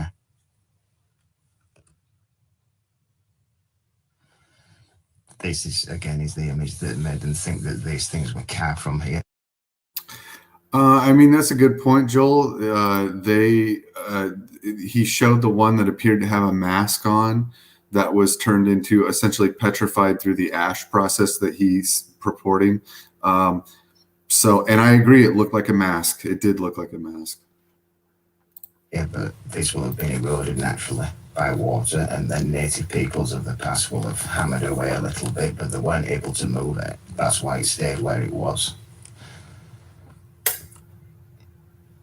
This thing, these are humans, is massive. It's fallen free from here naturally as it dried out. There's one there. There's one embedded inside that ash there. There's one there embedded. Another one there completely. He's stood on one that's flattened. That's its eyes. His noses are there. This image is a bit strange. There's one here. It's got something on its nose, but this looks like an arm of a child. Its fingers, He's wearing some type of watch or bracelet. Very strange. It's like laid on something, in bed or something. I don't know. Like I said, these things are half embedded inside this ash, but I mean, this just looks like it's laid on a bed. Like that's his body. He's got his hands over his chest there. Like I said, it's a strange mix. It's difficult to work out exactly what's going on. That's the area that I showed you earlier. Yeah. That one there. This is structural.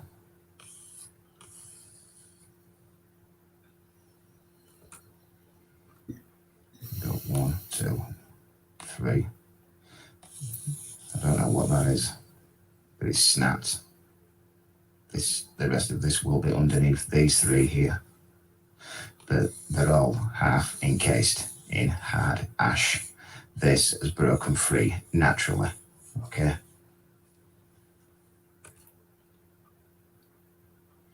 That's that same area, but further back. This image is very strange. When you look at this shape here, almost like a big body, hands, chest, head, it's red. I mean, is this a brain or something? I mean, what's that? Is that a child inside his belly? I don't know, but it's massive.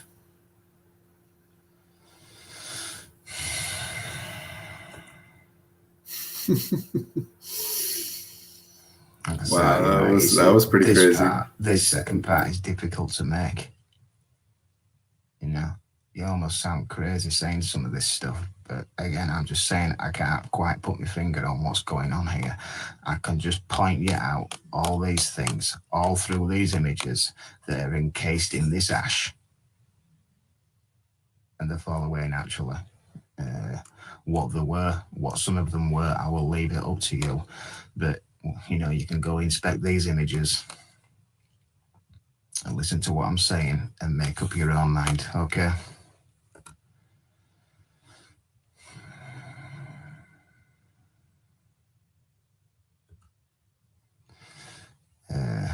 I was going to take it further and get into what some of this stuff is, because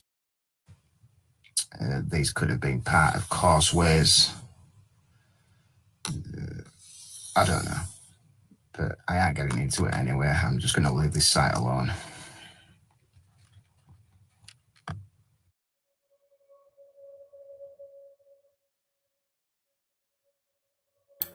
Yeah, we'll finish this video out. I think he deserves the respect of finishing this video out. I think Wise Up, no matter what you think of his theories and his interpretation, the information that he just brought us, I have never seen anyone show me those pictures, okay? Just think about it.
Okay, I thought that was pretty good. I noticed new things I never saw before, so I'm really glad we watched it again.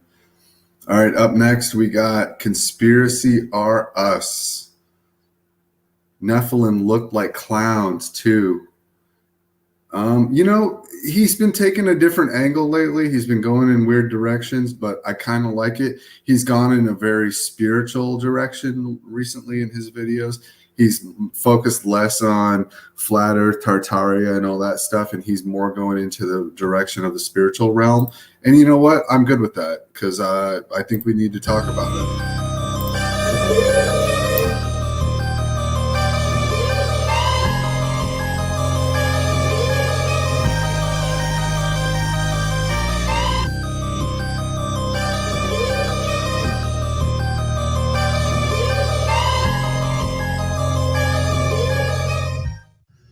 Hello, everybody, and welcome back for another episode. Today, we're going to be talking The Nephilim Look Like Clowns, Part 2. And this will be the final episode in this series. And again, what I'm going to touch on today is I'm going to go into a little more depth onto some of the things I touched on in Part 1, as well as maybe introduce a few new wrinkles to the topic. And I'll leave a link to the original series that I drew the inspiration from. But just to summarize real quick, in Part 1, we talked about these tales of these red-headed giants, pale-faced red-headed giants who had a cannibalistic nature, so sort of an evil intent. And then we also looked at these clowns, these jesters, and how now they're associated. They seem to have an evil intent. All right, guys, we got a guest here. We got Paco Flat Earth. He wants to come on, so let's get him on. Paco, can you hear me? Yeah, man. How you doing? Doing well. How's it going? How are you liking the show so far? I'm liking the show. I honestly did not. I don't understand Mark. Wise up.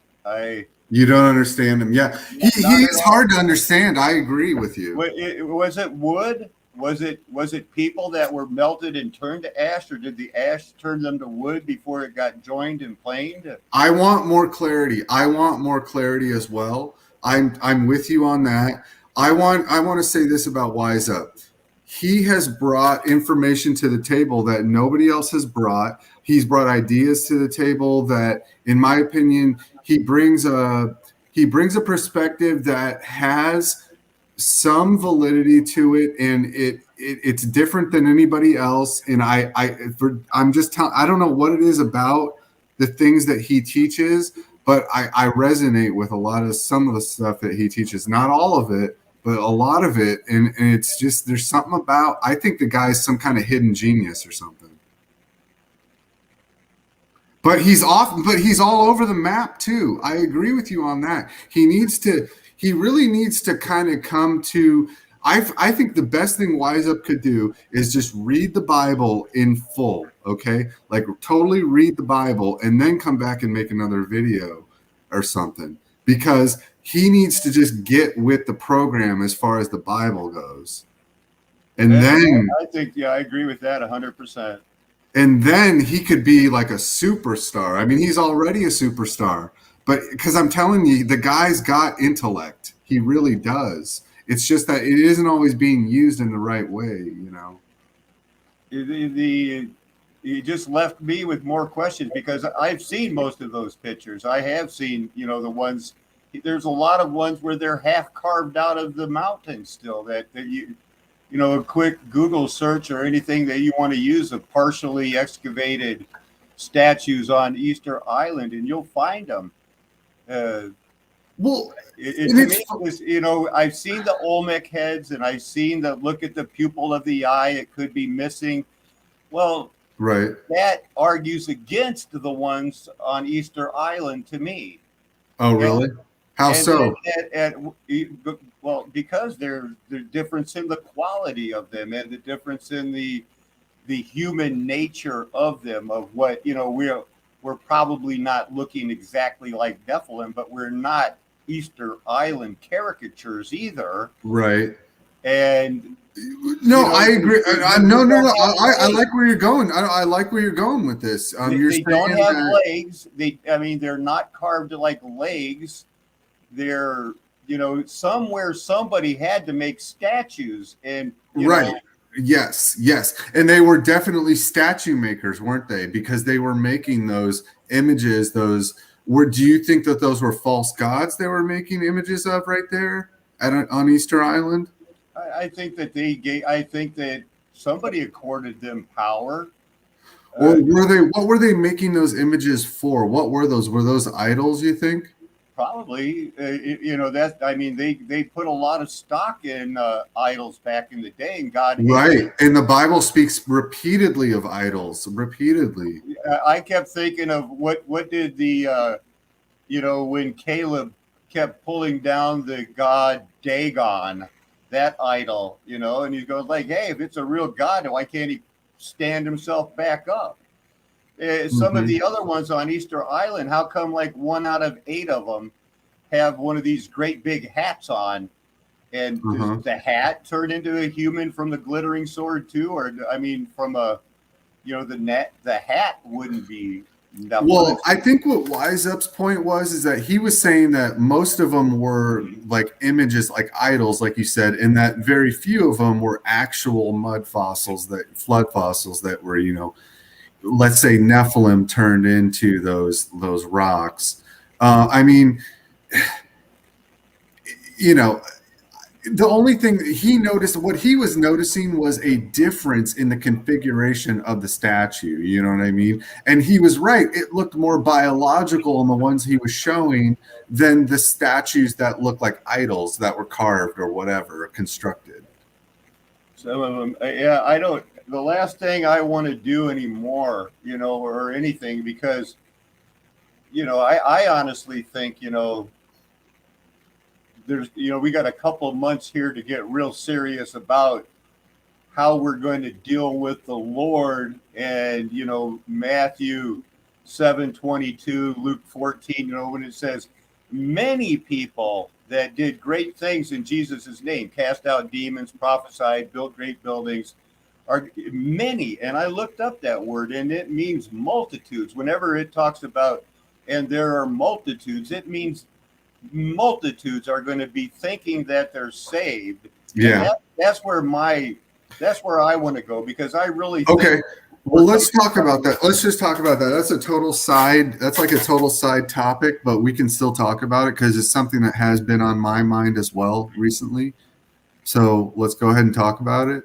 And that would be works-based salvation versus faith-based salvation. And I mean, it is a very mysterious thing, because I will agree with you, Alan, that the Bible clearly says in many places that only very few are saved, and only, like, there's even, I can't remember what chapter or prophet it was that speaks of how God considers his saved people. It's like a precious gem. It's a very rare thing to find in the wild.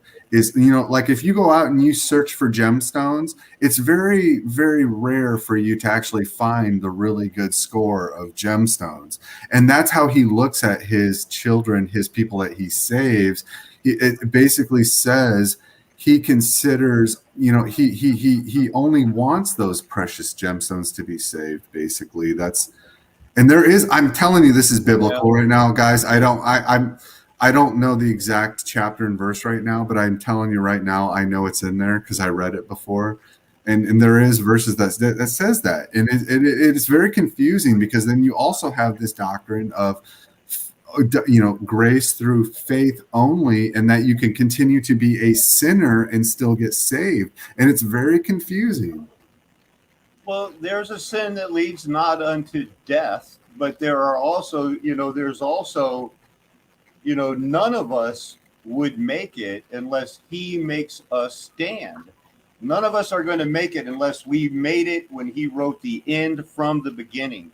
Right. Everything has been appointed. Everything has been accounted for. Everything, you know, we live our lives hopefully working out our own salvation with fear and trembling.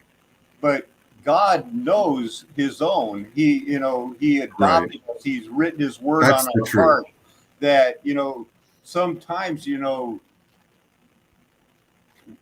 righteous man falls 7 times, you know, but he gets back up. How come? Because the Lord had him get back up.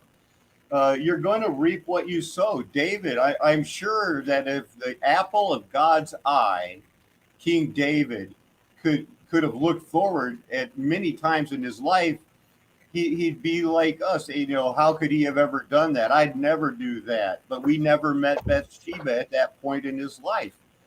And you know, so I think, so Alan, I think where I'm at on this issue is I think I have come to a final decision on it, and it's this. It's that it is true that you are saved by grace through faith, and that the faith basically makes you do it essentially just automatically makes you do good works when you have the faith, okay?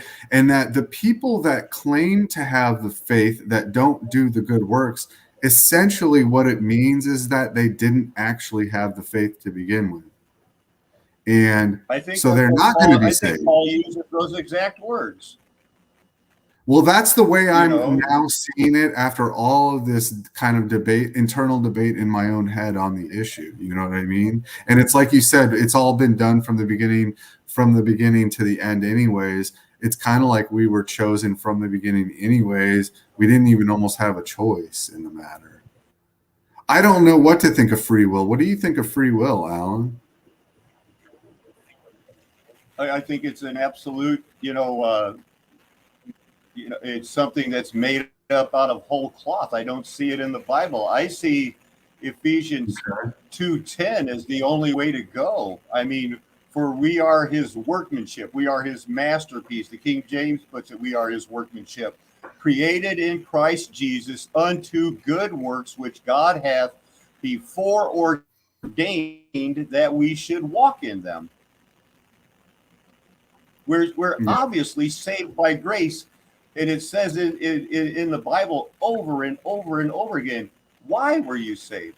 To do good works. And James, the pillar, Paul calls, if some called, of the church in Jerusalem, said, in the book, you show me you're saved by you say you're saved, show me your works. Because earlier, the other ones, like when Peter said, it's hard to understand Paul all the time, but, people twist it. But you should just read Paul and accept it. We were God's workmanship, created in Christ Jesus to do good works, which God prepared in advance as our way of life, says the Berean Study Bible. That's how they put it. Yeah. That's awesome, man. Thank you so much. As our way of life. Thank you so much for clarifying on that issue for us. That was actually really good, man. Thanks. I'm going to continue with the video now, and then if you have any comments, if you want to stay connected, feel free to stay connected for the rest of the stream, or you can leave. I honestly am so glad that you you let me on just for that second. I'm going to have to drop out. That's cool. I usually I get up about 6 o'clock in the morning, and I every morning I meet with Tommy with coffee, and we discuss world events and everything else. And I hate to miss that, but so okay. I'm going to. We'll have Tommy watch this video tomorrow too. I will. We'll talk about it and watch it. I think that, and we've been missing you and waiting for it. And your last couple of videos before that, when you were working on the rocks, we were, we don't know what's happening around here now, man. I mean, we're honestly, we're waiting on September 11th, man. We're kind of like frozen. Yeah. We're frozen until September 11th is behind us. I'm doing until then, you talk about triggered. We're on the hair trigger to get out of here. Yeah. Well, I mean, just so you know, when you don't hear from me on YouTube or on the internet, it just means that I'm just working real hard at home. That's what it is. But yeah, everybody, I'm sure we weren't the only ones, and even though there's only 9 or 10 people watching right now, this view is going to get 100 views by tomorrow morning, probably, or by the time 10 o'clock, 11 o'clock. I hope so. I mean, most of mine have about 70, but I like to crest 100 or more. Yeah, that'd be nice. I think this one's going to do it, man, because I bet there's a lot of people been not wondering so much, but just waiting, Yeah, just so you guys know, people's life's web, and just so you guys know, I got an acreage and I work the land, and it is tough work, and it takes it out of me, man. But like, I love it too. So when I'm not on YouTube and posting videos, that's what I'm doing basically. So were you gonna do like Jack? Was that singer's name from Jack White? He's gonna work the plow. I got my hand to the plow right now, you guys. I really do. So thank you for. I love it when I'm so happy, you guys. That was the whole reason I did this tonight. I just found a bunch of videos that I'd watched recently, but I just really wanted to get online and just to hang out with you guys mostly. So. Anyways, mission accomplished. Thanks, brother, for having me on. I appreciate it. Yeah, great. Thanks for coming on. We'll talk to you soon, and let's just I'm gonna keep watching this Conspiracy RS video right now, and because it's a little past 2 hours, and I just got about 2 or 3 more videos. But if you guys want to stay another 20 minutes, I promise you, there's going to be a good ending to this live stream. So hang in there. Associated with them, and they have the pale skin, a lot of times red hair. They have this interesting clothing we see a lot of times, these checkerboards, black and white, these stripes. And again, just in the Batman movie 1989, we had the Joker and his goons who were mimes for some reason.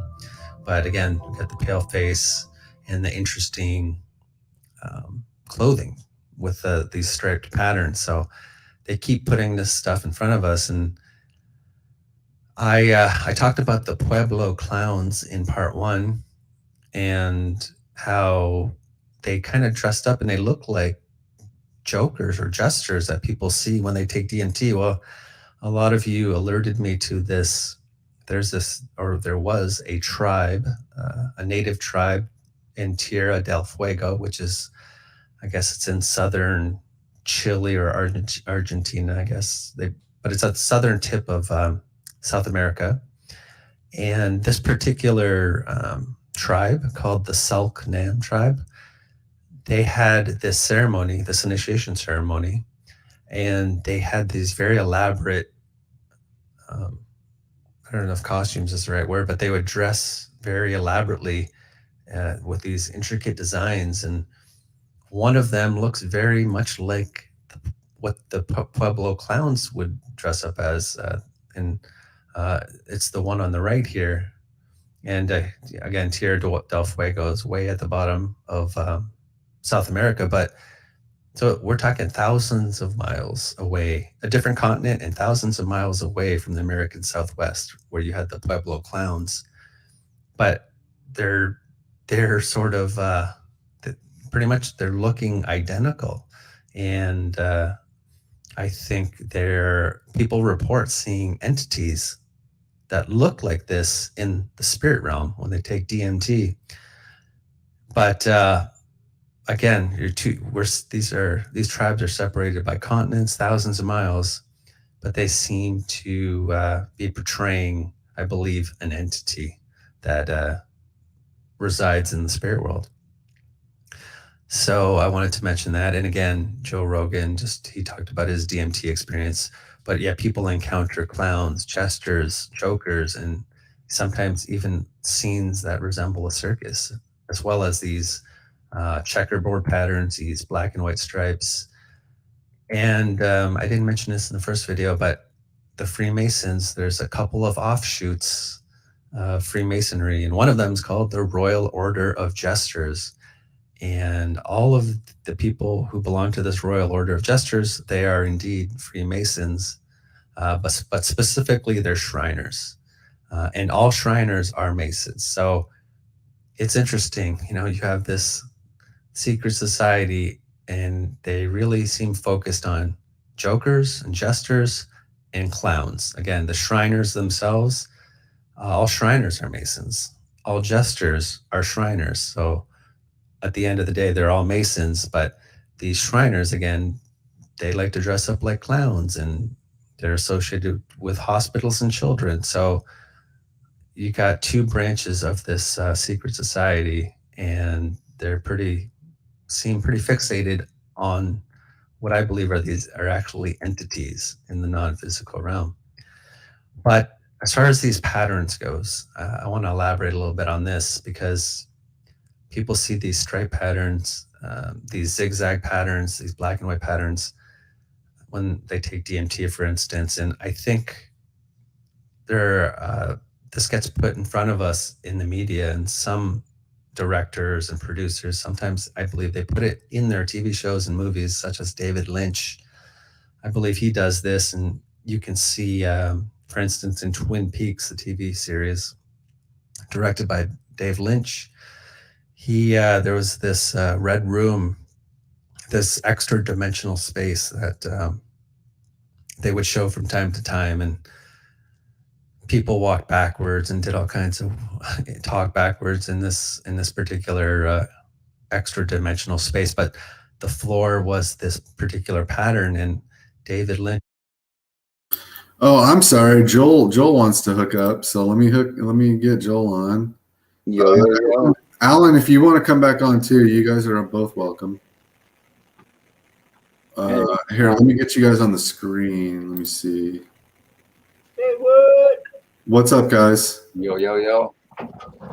So does anyone have any comments on the Conspiracy R Us video we're watching right now about the striped black and white kind of demon jester, let's say DMT world, fractal world type entities that he's talking about?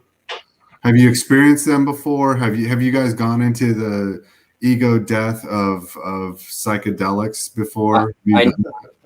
I didn't do the ego death thing, but I'm very familiar with the fractal thing when it comes to like the DMT. What about like mushrooms? Have you done mushrooms and all that too? Yeah, I've done mushrooms. That's probably the strongest thing I've done. LSD, mushrooms, that kind of thing. I've had some wonderful experiences on acid. Mushrooms, I almost died. Really? Yeah, sounds crazy to people, but yeah, it was pretty bad. What happened? Tell me about it. So I don't know how many years. This is about 8 years ago. I'm with these very sketchy people, and I know that it's like a demonic situation.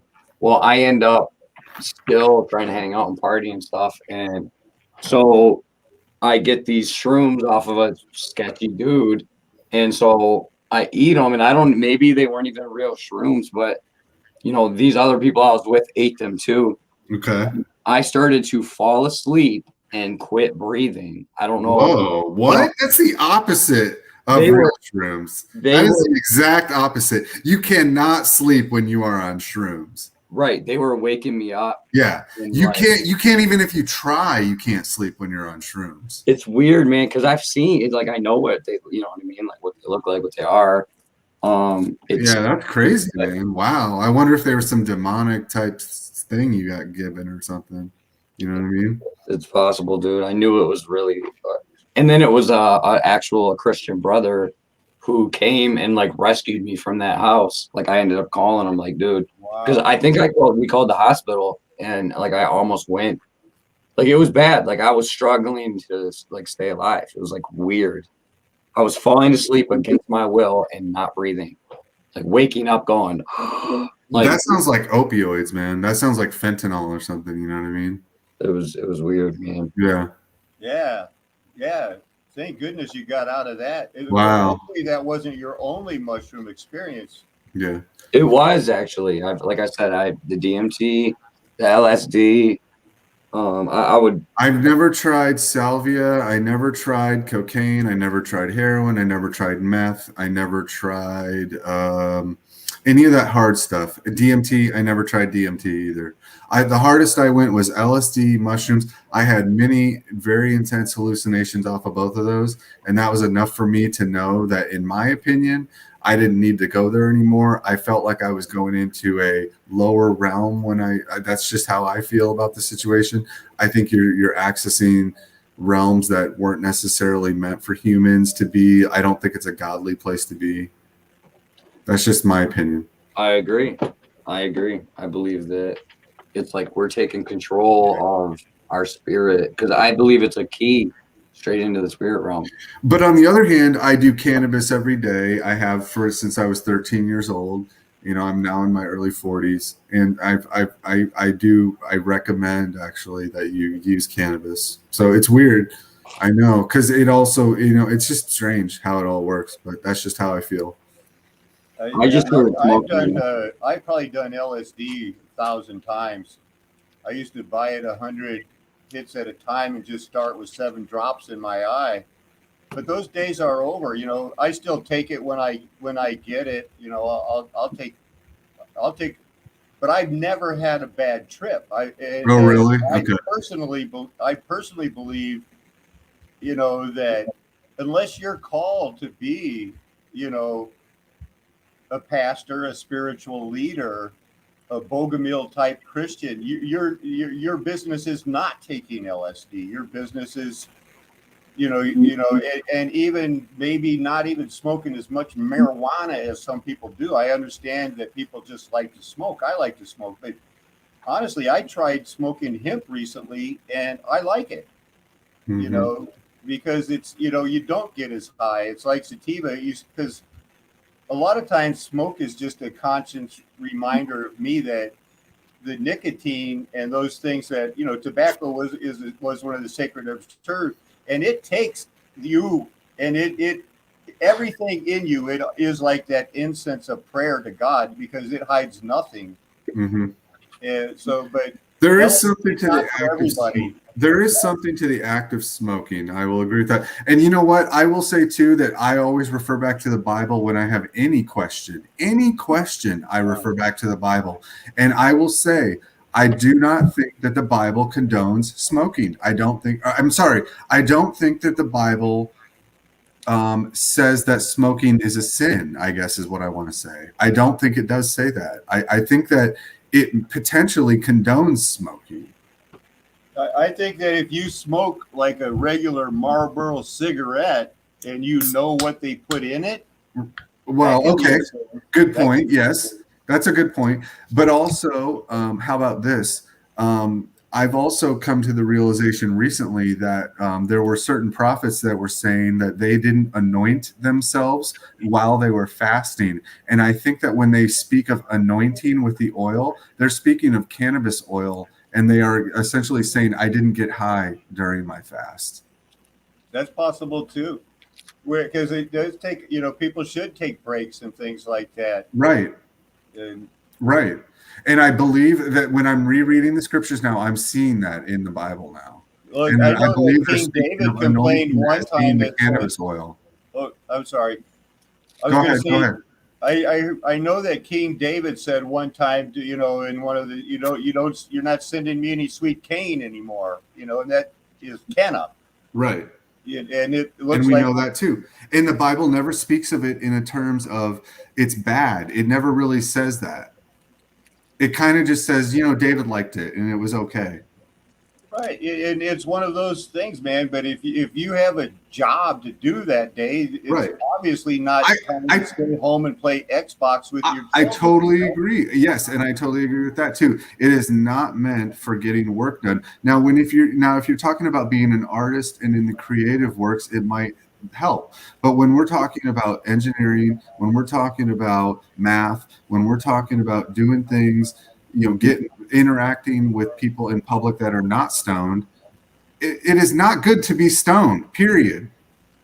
It's just not. And I know that from personal experience. It's always a mistake when you get high before work. Always. I'm twisting up right now as you.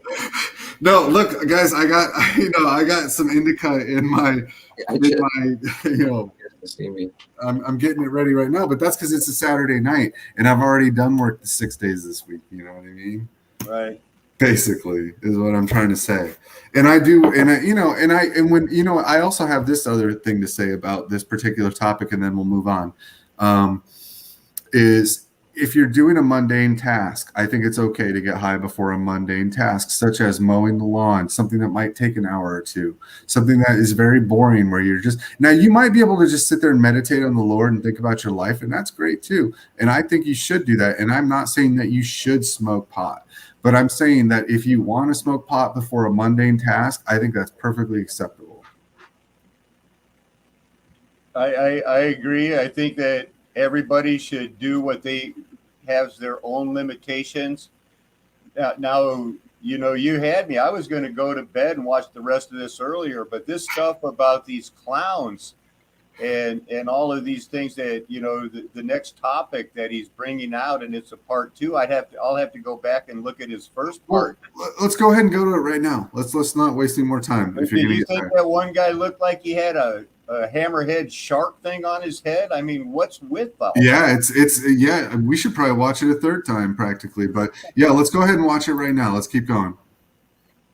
Lynch has a history of showing this floor, and one of his earlier movies, Eraserhead from 1977, again, this similar zigzag type of pattern on the floor. And he actually had a short film, if you want to call it that, on his YouTube channel. It's like 1.5 minutes, but it shows, this is what you're seeing on screen. This is pretty much the setting for the entire 1.5 minutes. But again, it's the same pattern. And we see it in movie videos, Tom Petty and the Heartbreakers, this song, Don't Come Around Here No More. I believe this is supposed to be the Mad Hatter, Alice in Wonderland.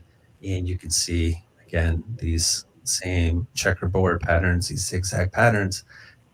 For some reason, they keep this other dimension. They keep associating these patterns with that dimension and some of these entities. So it's interesting. And now, in part, this is going to take me into talking about this phenomena called liquid crystal polarization, because in part 1, I showed a little short video of a gentleman drawing, I believe he was drawing an alien or a demon. And as he was drawing, what he saw, it appeared like something was materializing behind him.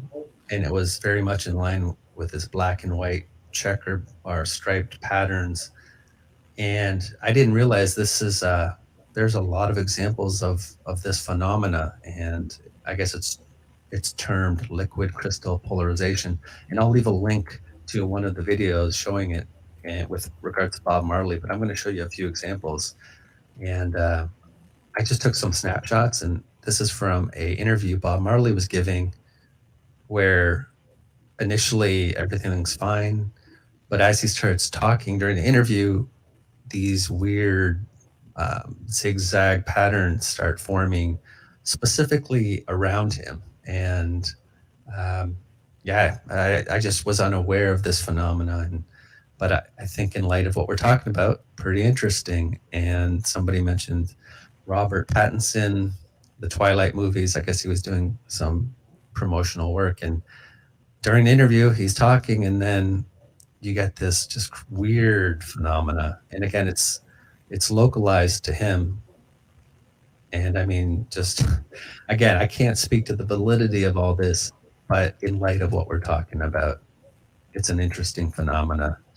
And this individual, just somebody giving an interview on their local news outlet, and this phenomena, again, it just appears randomly, but associated. It's like not affecting any of the structure behind him, but it seems very localized. And I believe this was just another interview. Some people doing an interview. I don't know if this was CNN or not, but as they're talking, you just get this crazy effect that happens.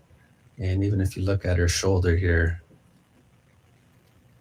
it's just really bizarre. So could this be linked to some influence from this other realm? Who knows? But it seems to kind of go in line with what we're talking about here. So I just wanted to mention it. Again, I'll leave a link to the Bob Marley video and you can check it out. But I just wanted to go a little more in depth on that. And this whole notion of dressing up in drag and painting your face white, and the clothing, like the striped patterns, the zigzag patterns. So things to think about. Is this whole idea of dressing like this, painting your face white, has that been implanted into these narratives and these cultures? Who knows? Now, the next thing I'd like to talk about is the curious case of test card F. Now, what is a test card? A test card, also known as a test pattern or startup close down test, it's a TV test signal, and it was typically broadcast at times when there was when no program was being broadcast. So it might be hard to believe, but there was a time when, prior to like cable TV, where TV stations would have no programming. They would stop broadcasting, and a lot of times that would be close to midnight. And what you would see, since there was no, you had dead air, you would see this test pattern, or you would Oh, hey guys, I didn't see. I don't know if you want to come back on the show. I'm not sure. Are you guys still with me there? Yeah, I'm here. Oh, I'm sorry. You know what? I was just thinking, for some reason I thought I'd kicked you out or something, but I didn't. It was just the way I moved the screen. Yeah, I mean, Cool. You guys got any comments so far on this or anything? No, I'm just going for the Okay, ride. that's cool. No worries. Yeah, it's Paco, all good, anything? man. I was just listening. Okay, let's keep going. Sorry. sometimes you would see just white noise and static, but other times I remember seeing this pattern here in the bottom right a lot of times, and you would hear a tone as well. So if you turned on your TV at like 2 a.m, you might see something like this prior to the 24-hour TV cycle. But so that's what we would get in North America. You typically would see something like this. Okay, I do want to make a quick comment about test patterns. Do you guys think test patterns, I've always gotten this weird feeling about them. Do you guys have that same kind of vibe about these TV test patterns? Yeah, I do now. I don't even know what that means. Okay, you might be too young. You might be too young, Joel. You're Back too in young, the day, on broadcast TV, at the end, at like midnight or 1 or 2 in the morning, they would all of a sudden, they'd usually go out with like a national anthem and flag, and then I'm telling you, there people have picked up their subliminal. They used to put dude, there's a really good video on YouTube that shows the subliminal in. It's like a message or a song or something about America. They played that every night when they turned off the TV, because some stations turned off at like midnight, the other one would turn off at 1, but they all shut down every night. Right. So anyway, we'll keep watching, but I just wanted to see if you guys remember ever having bad vibes from those, because I do remember that from when I was a kid. I always got weird feelings when I see those test patterns.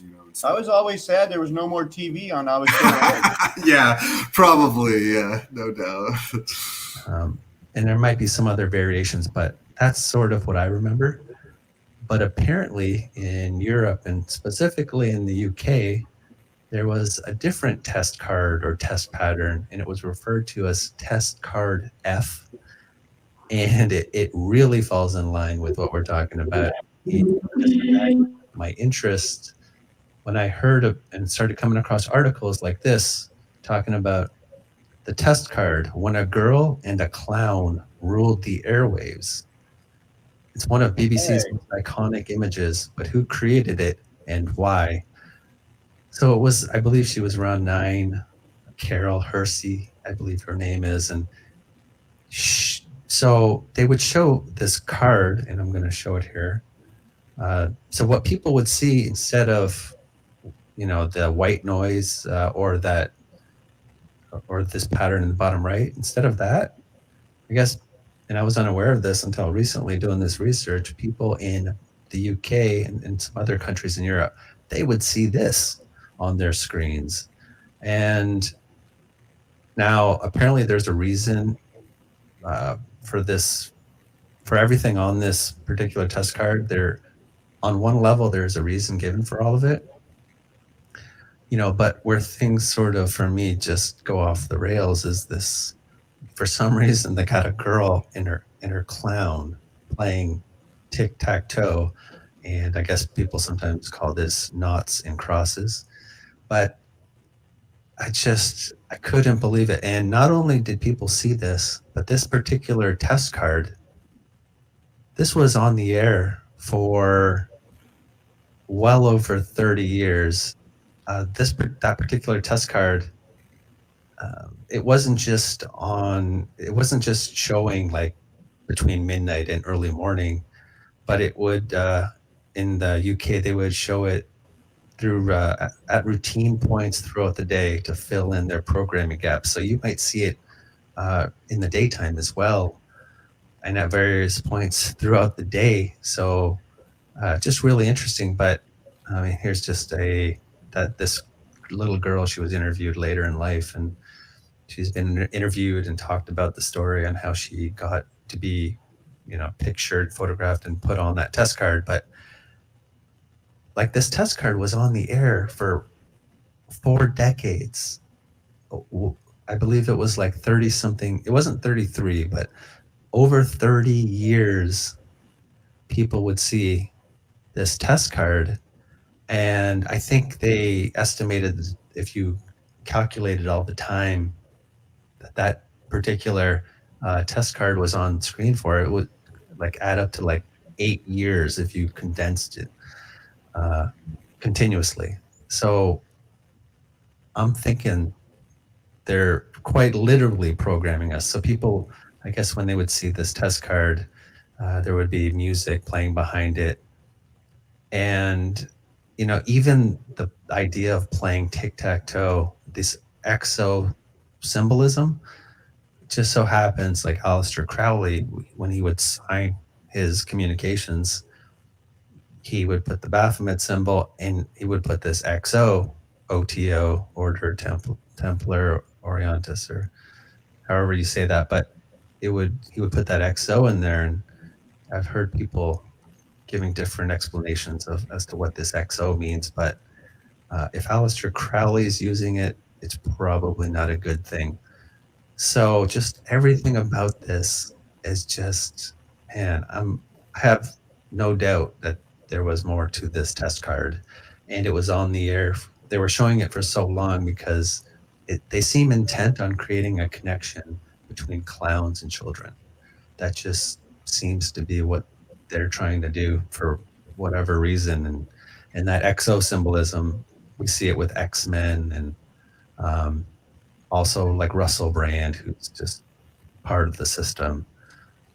He's got the number 33 on his left wrist, but he had a TV show called Brand X, and you see this symbolism again. All just occultic stuff, but yeah, I couldn't believe it when I found out about this test card F on the air for like over 30 years, 4 decades. And it's, again, this clown symbolism, just putting it in our face constantly. So just really found it interesting, and I just wanted to bring that up, mention it. So that's about all I have to say on that. Now, transitioning a little bit, another curious case. I want to talk about the curious case. All right, guys, I'm just going to say that I think clowns should be banned at the Camp of the Saints. All right, let's continue on. B.O.B. Bob.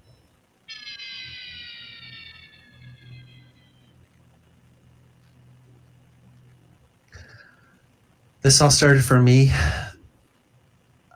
when I first became aware of the Illuminati card game, and that was from the 90s. But when you start looking at some of these cards, one character comes up more so than probably any other, and that's this Bob character. Now, this Bob character apparently. All right, we need to talk about this. How many of you guys have heard of this Church of the Subgenius before? Please, in the chat, or any of the guys in the room right now, can you tell me, have you ever heard of the Church of the Subgenius before? Negative. Okay, Alan, how about Joel? Have you heard? No? Nope. Okay, I'm going to give you guys a little bit of a kind of a update on it then.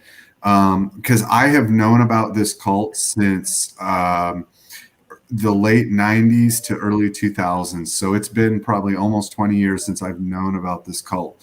This is this is a piece of the New World Order right here that we're looking at. Okay. It's called the Church of the Subgenius.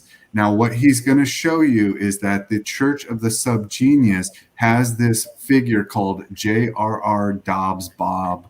He's like their idol that they worship, essentially, in their cult. It's not a real cult. It's kind of it's a satanic religion, is what it is. It's a mockery, and what they believe in is something called Discordianism. Have you ever heard of Discordianism before? No, but sounds bad. It's bad. It's based on chaos. It's based on just making everything all messed up. Basically, that's as you can tell from the word Discordianism. But they also speak of something called Slack. And this is really interesting that he's talking about it. Whoa, dude! There's a social app. Discord. Yeah, I know. I'm going to make a whole video about this topic, actually, because this ties into Satanism big time. Okay, there's the tech industry in San Francisco and California that makes the apps called Slack and the other one called Discord. Okay, they're both tying back into this Church of the Subgenius, okay, which is also tied in, by the way, to the Columbine shooters in Colorado. They were those two kids, Dylan, whatever his face, Klebold and Eric Harris. I can't remember their names, but you know what? They were supposedly involved with this Church of the Subgenius. So this has MK Ultra written all over it. This is deep state, satanic, Illuminati stuff right here. Okay, and I knew about this back in the late 90s, early 2000s. See, I was on the internet very early. I was on the internet back in the dial-up days when I was a kid, and I have evolved on the internet all the way up to this point through high-speed internet.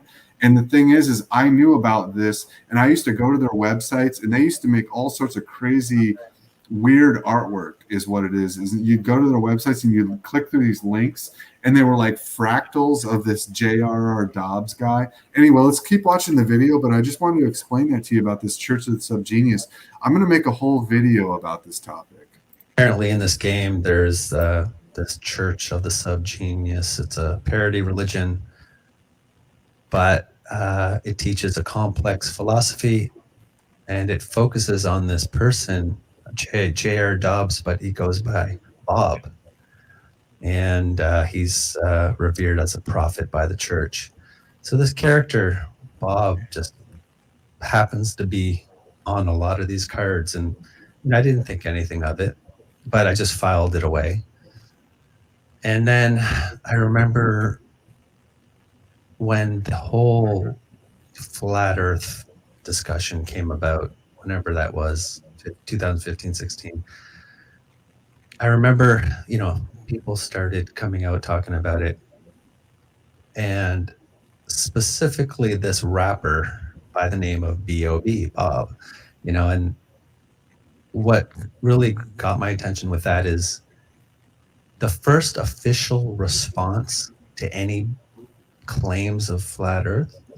The first official response was by, well, from what I can remember, is Neil deGrasse Tyson on Comedy Central, where he took the mic and did like some sort of rap, and then he dropped the mic. And I just remember how staged and choreographed I thought all that was, regardless of whatever reality there is to the whole shape of the earth discussion. I'm not even talking about that. Just that whole thing seemed staged to me. This B.O.B. character seems like he's put in place. Of course, Neil deGrasse Tyson's part of the system. And that whole thing with Comedy Central, the way it played out, to me, that's completely staged. And so this person by the name of B.O.B. was one of like the biggest public names coming forth with sort of this flat earth discussion. So it just caught my attention. It's this person with B.O.B. And I remember the Illuminati card game. But again, I just filed it away. So then doing this research into looking at these jokers, jesters, clowns, and when I was looking into some of these Batman movies, the Joker's closest and trusted friend was Bob the Goon. He was the first lieutenant among the Joker goons. So just pretty random, but okay. So this Bob was linked with the Joker. Okay. And again, people see this Joker. People take DMT, see representations of what appear to be jokers, clowns. So again, just filed that away. But then circling all the way back to David Lynch in Twin Peaks, there was this character called Bob and B.O.B. And Bob is an interdimensional entity who feeds on pain and sorrow. And he, you can find him in this interdimensional space with the zigzag patterns to bring it all back. And of course, B.O.B., the killer Bob, was a possessing spirit believed to originate from the mythical Black Lodge. He spent time on Earth possessing human beings. And that whole liquid crystal polarization, we see that attaching to people. And I mean, it's just like, whoa, it's just crazy stuff. But again, none of this is proof, but this Bob, this B.O.B., it comes up in strange places, and it seems to be linked with the Joker and interdimensional entities in this pattern. David Lynch, who seems to be in the know. Really weird, interesting stuff. But if you have any more Bob references, please let me know. Speaking of Bobs, different Bobs, we have Bob Dylan. I just wanted to mention him real quick because I guess in the 1970s, there was this Rolling Thunder Revue, which was just a concert tour by Bob Dylan, the famous American singer-songwriter. And I guess Netflix did a documentary on it. But during this Rolling Thunder Revue, he would just, dress up. He would wear masks and put white paint on. Now, again, the official narrative would say just him being theatrical, which might be the case. But I just can't help remembering his old little 60 Minutes interview. And I'm sure most of you have heard this, but just in case you haven't, if you just do a YouTube search on Bob Dylan sells his soul. But he talks about... So we've probably seen that before. Do you guys have any comments on that video at all? I'm freaked out. You Agreed. Yeah, and he even sneaks in. This could be a stretch, but when he calls him the chief commander, right, it's like the CC-33. Yeah. How much more proof do we need? Yeah, I mean the chief commander. I mean, yeah, it's just it's super creepy, man. And like when you get down to it, it's just the whole thing freaks you out so bad. It's just so, guys. I know this stream's been going for a really long time. It's already 2 hours 40 minutes, but I got a few left, and I'm just going to go through it to the end. So I'm just going to go through with the plan. We're going to watch some Golden Age Past right now. It's probably I got another. If you got to go to bed, no worries. Just I fell asleep early, dude. I woke up at 10 p.m. Yeah, I'm gonna check out now and just be listening. But all right, cool, man. If I do go down, I'll catch the rest of it tomorrow with.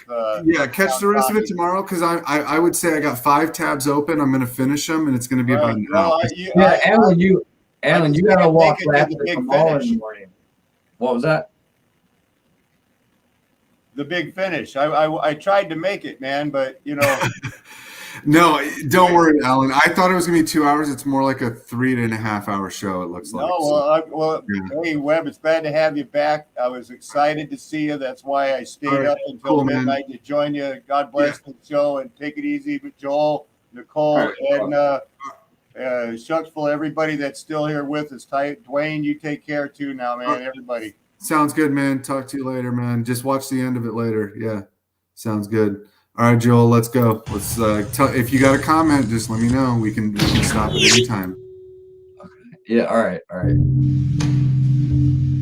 Right now, we're going to get into the whitewashing of American history in terms of the Black royalty and whatnot. Golden Age Past goes into a lot of that, and I think he's done a lot of good research here.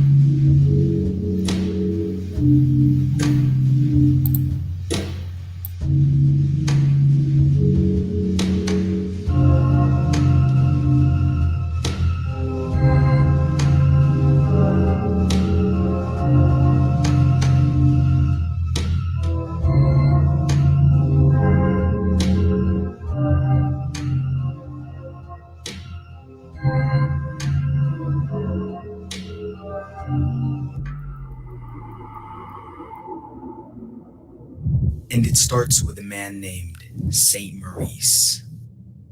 It was with this historical figure that the people that established the accepted history unfairly eradicated any significant form of Black presence from the history of medieval Europe. And there was a lot of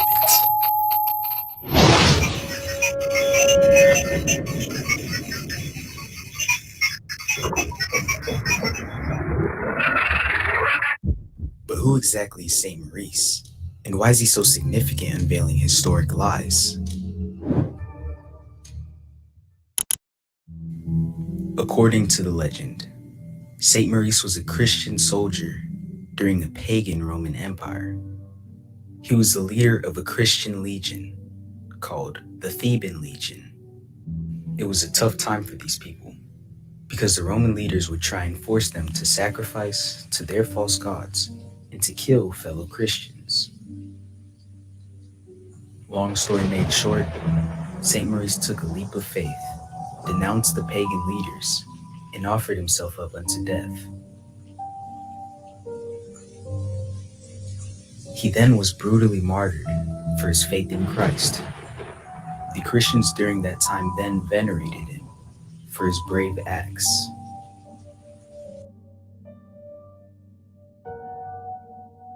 Was this story true? Most likely, but the people who got their hands on this story exploited it like you wouldn't believe. Now you're probably wondering, why is this character so significant that he unveils the strange agendas of those who choose to rewrite the history? Specifically the history of Black people and their prominent presence in medieval and ancient Europe. How were they able to do it? Through the exploitation of this character. Here's how.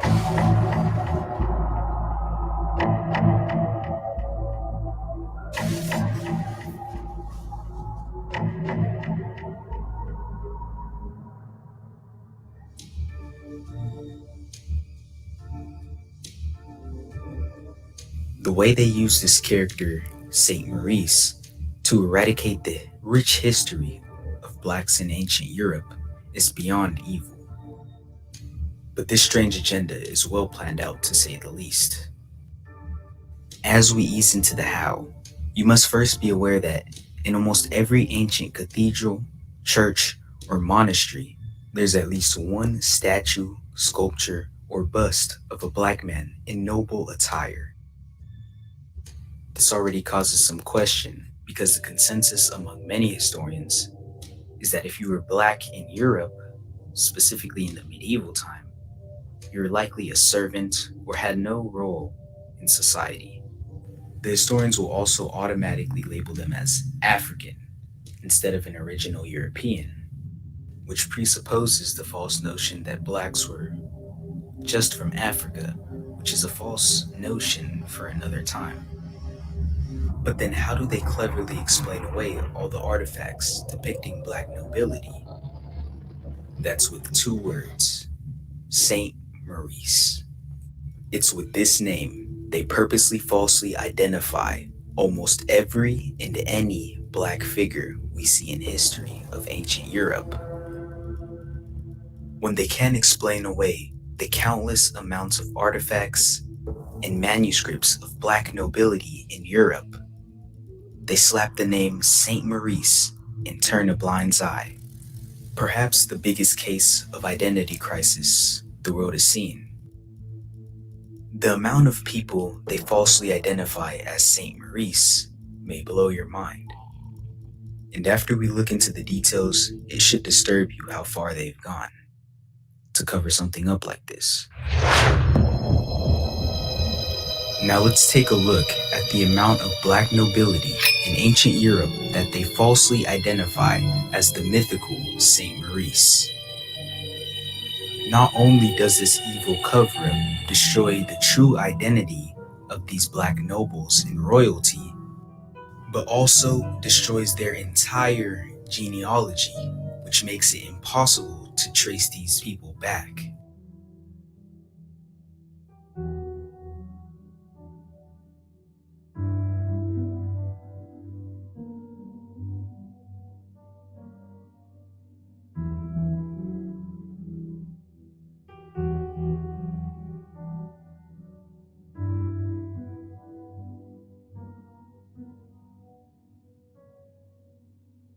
We'll start off with this young black noble that they falsely identified as the mythical Saint Maurice. Notice he's a youth, which doesn't fit the narrative because Saint Maurice was an adult military commander. And notice his medieval attire, which is completely contradicting because Saint Maurice is supposed to be displayed in Roman armor. This is not displaying an ancient Christian soldier as they would like us to believe, but it's displaying a young Christian medieval royal whom we'll never find the true origin of because of the efforts they've gone to hide it. Next, we have another black noble royal knight. And guess who they claim this guy is? You guessed it, Saint Maurice. Notice the medieval attire and shield, which doesn't fit the description of Saint Maurice. Again, we have another black royal that they falsely identify as the mythical Saint Maurice to hide his true identity. Again, notice the medieval clothing, contrary to what should be Roman armor. Again, we have another noble medieval knight that they falsely identify as, of course, Saint Maurice. And we're only just getting started. Here's another black youth noble that, of course, they falsely identify as Saint Maurice. And here's another mysterious black royal classified as, of course, Saint Maurice. Again, guess who this is? Saint Maurice. And by now, you should get the gist of how they basically just claim all these black royals to be a questionable mythical Saint Maurice. But we're not even halfway done. Here's another one. Would you guess who it is?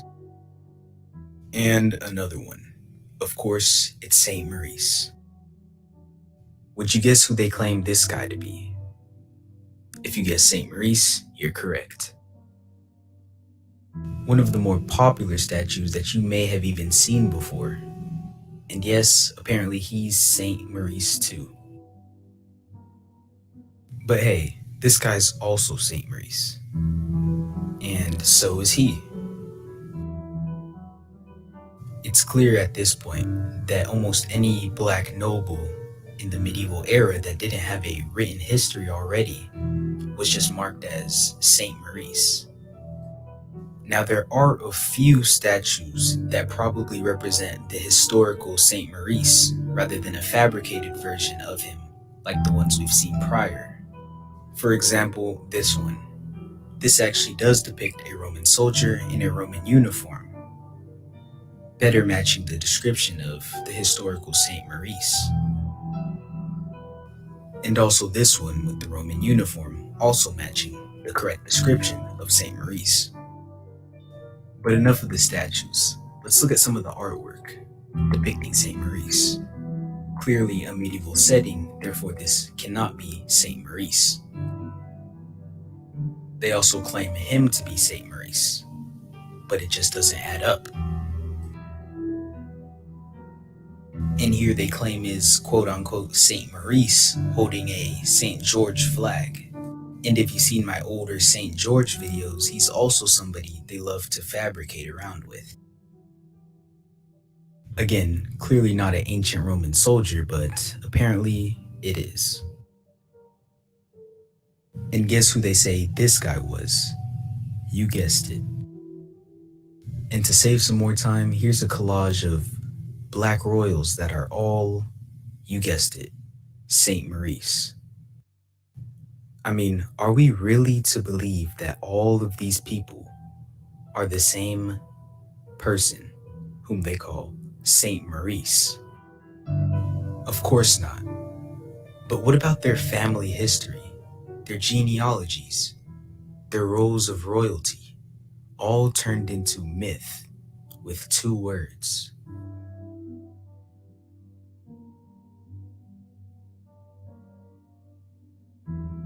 Leaving those that took over to fill in any missing history with whatever they please. Where did the families of these people go? Were they taken out? If so, it left room for the victors to write themselves into history or to create completely fictitious narratives that didn't happen. And as we continue, we'll see how the people in control of the narrative will always change it when convenient for them.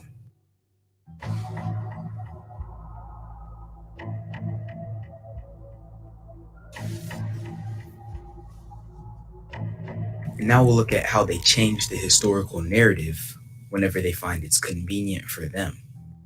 When we look at the history of Saint Maurice, according to the old texts, he was an Egyptian. He was part of a Roman legion in Egypt called the Theban Legion. So we'd assume that the ancient Egyptians, at least during the time of the Theban Legion, were black.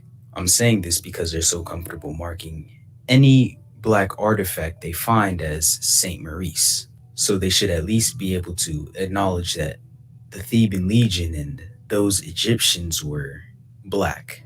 But that's not the case, because apparently this was the Theban Legion.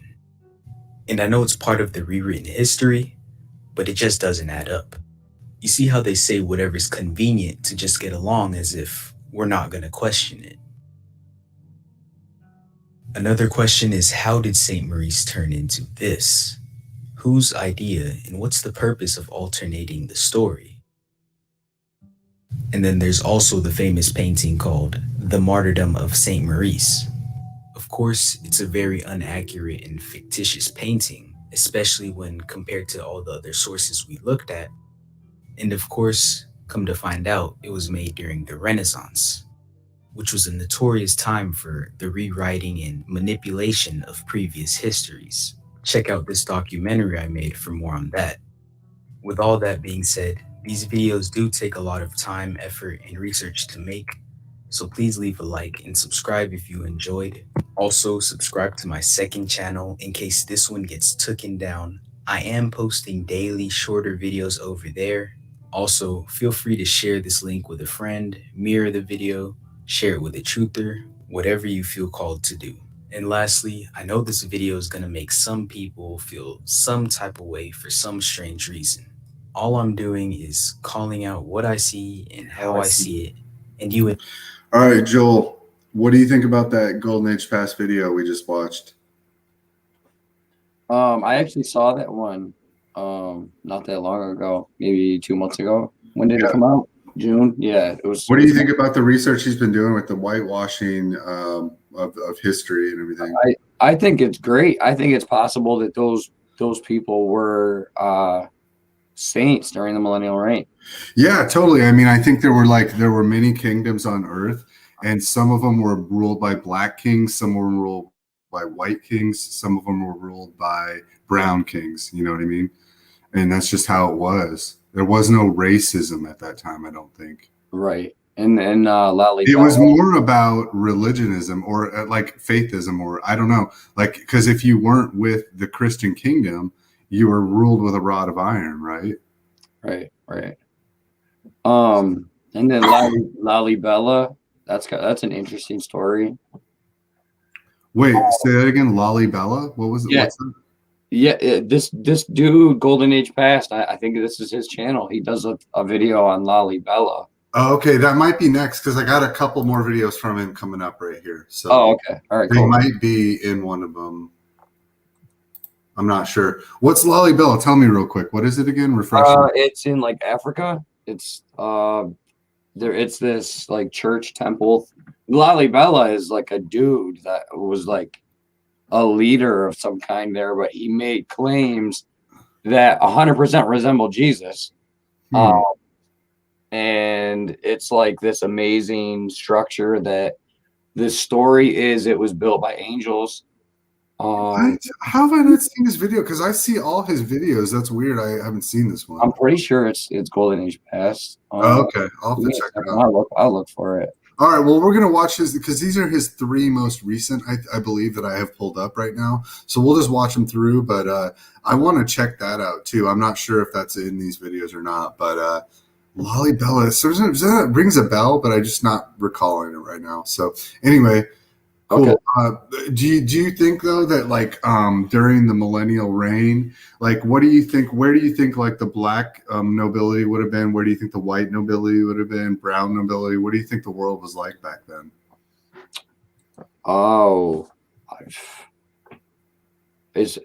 I think it was all mixed. I don't think it was even. You think it was, like, all mixed, like, everywhere? Yeah, I do. Okay, yeah, it could have been like that. Yeah, sure. I mean, I think that I don't know. Are you saying like just in terms of like the different tribes? I don't know. I don't know. I mean, I'm just asking. Like, yeah, it's a totally open question, man. There's no right answer. Right. No, I'm just saying. I think that during the millennial reign, for anyone that was a part of the Christian kingdom, that that definitely didn't matter as far as black nobility or white nobility, whatever it is. Right, because back then it was like, I think it was different where everyone respected one another and there was no racial tension or anything. Right, exactly. Right. Yeah, it was. I think it was like that. I think back then it was so much better than it has been in our lifetimes. Like even in our lifetimes, like even though Satan's been loosed and he's been our accuser before the Lord. That's another video that I'm going to actually probably make in the future, where how I'm a part of my new this new theology. I believe is, when is Satan allowed to be our accuser before the throne of God? And the thing is when before he's thrown in the pit, he's allowed to be our accuser. While he's in the pit, he's not allowed to be our accuser anymore before the throne of God. After he's loosed from the pit, he is again allowed, I believe, to be our accuser before the throne of God. So it's like, I feel like we're so much better off than what we're giving ourselves credit for, maybe, because all our lives have been nothing but being the accused before, essentially Satan accusing us before the throne of God. That's been like our whole life experience. Am I onto something here? Or yeah, I think that's because he's still active today. He's able to do it right now as I speak. He's able to sit there and before the throne of God tell God all the bad things about me. You know what I mean? right. And why I shouldn't be saved. And it's just like, it's his last chance. It's his last hurrah. It's like his last, and he knows he's not going to win, but he's just taken full advantage of the time that he has, like the short season, right? Or the short time. Right. It really is crazy that even after being subdued and locked up for 1,000 years, he gets out and still thinks that he can defeat God. If that's the case, bro, then why couldn't you just get yourself off the chain for those 1,000 years that you were in there? You know what I mean? Like, how are you going to get out and then go back to some evil plan thinking you're still going to win somehow? Like, you couldn't even untie yourself from the bit. That's a good point, you know? Yeah, totally, man. You know, and like he knows he lost, so it's just, it is weird, but it's just like, I guess it's just how evil works. Evil is just like the darkness versus the light, because that's how the Bible really explains it, right? It kind of explains it as dark and light, and the light is good and the darkness is kind of the evil, right? I mean, that's just how it explains it, the way that creation worked and everything. The darkness understood it not. Remember that line where it says, you know, that verse where it says the light was created and the darkness understood it not. Right. So it's like the darkness, it was already there, the darkness, and it didn't understand it when the light was created. You know, like it it's just always been evil, it always will be, and it's gonna be wiped away basically eventually here pretty soon. Yeah, I don't think we're too far away from it. And it does say there's no truth in him. So, yeah, it's going to be the pride and the whatever that would keep him, you know, like horse blinders on, thinking that, you know, somehow there's still a chance. Or maybe I don't know, maybe that's just the nature, like you said, of the evil. Mm-hmm. It's just going to run its course and it's almost over. Yeah, and where I'm at with like, excuse me, where I'm at with the millennial reign past theology right now is I do think it's true. I do think that it's very likely. I think that the Daniel prophecy of chapter 12 is, I think Alan's definitely onto something when he talks about the 1290 and 1335. Okay, because if you do read that chapter, it very much looks like it could be translated into days to years, because it speaks of, because even Daniel's confused about the prophecy. He doesn't understand it. He's like, I don't get it. He's like, just seal it up and wait because the people in the later days are going to know. Right. Why would it be? That's how it's kind of written, you know? And it's like, it's kind of written like, okay, it's for those people to understand, not for you, Daniel, you know? And it's like, and it talks of the latter days. And there's only a few times in the Bible where it speaks of the latter days versus the day of the Lord, or the day of, you know, his vengeance and everything. And that is Armageddon. Ooh, dude, I didn't even think about that. I'm not saying I have some special insight. All I'm saying is that because there's translations that have been mistranslated too, so we have to look at every little like word and see what it really means. But what I'm saying is there are a few times in the Bible where it speaks of the latter days. Right. And I do think that when it talks of the latter days, that it's actually talking to us. Yeah, that's what I'm saying. Like, yeah, I don't care if it's secret insight or not. I think that's amazing. I've never even thought about that. Well, the reason I say that is because I could be wrong, and I'm definitely not one to claim that I have all the truth and everything. I only claim that the Bible has the truth, and that I'm only trying to figure it out through that. You know what I mean? Like, I'm just trying to interpret all the words and just try to figure out what is the truth from the Bible. You know? Right. Exactly. because at this point in my life, like I no longer rely on my own intellect or anything like that, because I've been fooled so many times that I know that I can't trust myself and my own mind and everything and my own intellect. I can only trust, there's only one source of truth, and that is, to me, the Bible, because at a certain point, it's like the point of no return. It's like there's so much evil. It's like you're either going to go with Satan or you're not. I agree. And I just had to make a choice, I guess. I think not everyone's going to even make a conscious choice. They have scales over their eyes. They're with Satan, and they don't even realize that, though. Do you really think it's going to come down to being like an open decision? It's so weird about free will. It's like that's like the ultimate debate, right? Is like whether there's even free will or not. It's like, because Alan makes some good points about how there's really not free will. It's like it's almost like we're chosen before we're even born or something.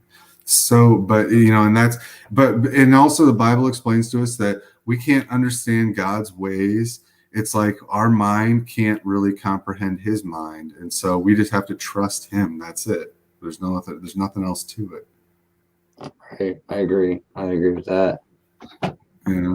Anyway, it's getting late, so I'm going to continue with these videos because I have, 4 tabs open. I want to finish the show out with all 4 tabs. So this is going to be a long stream here. What if I just wanted to get your thank you for your input. Old portraits are manipulated hoaxes, and I have sources to prove it.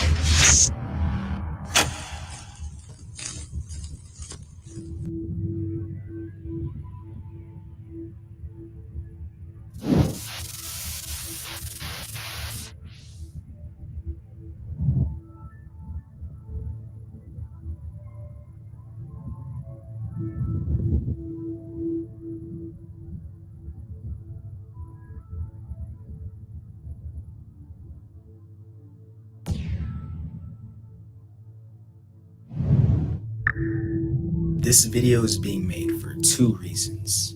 First, and most importantly, to show that our history has truly been manipulated, and it's much deeper than most think.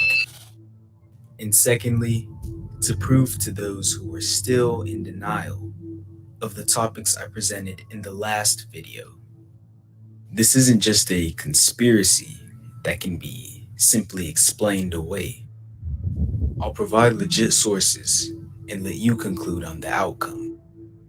And I know this title sounds like a stretch, but we must be aware of the time frame this video is referring to. All the sources that we'll be analyzing in this video come from a time frame called the Age of Enlightenment. This was a very hectic time period of illumination.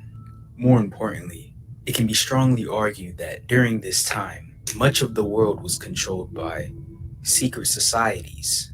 That being said, this is a time period that's connected to a lot of trickery and fraud. And after this video, you'll come to that realization very quickly. But without further taking up any time, let's get right into it. The backdrop of this video will be based around this old book I found from 1733. The title of the book is Memoirs of the Secret Services during the reign of King William, Queen Anne, and King George I. The author is John Mackey, and this book contains a lot of information about the royals and nobles during that time. But what we're going to be focusing on is the descriptions of the physical characteristics of these people. Then we're going to compare them to the portraits that were given. And by the end of the video, I'm sure we're going to come to a very similar conclusion. That being said, let's get right into it. The first person we're going to be analyzing is Charles Lennox, the first Duke of Richmond. It states he's the son of King Charles II by the Duchess of Portsmouth. He was carried by his mother into France during the reign of King James, and left France during the reign of King William when he declared himself for the religion and the constitution of his country.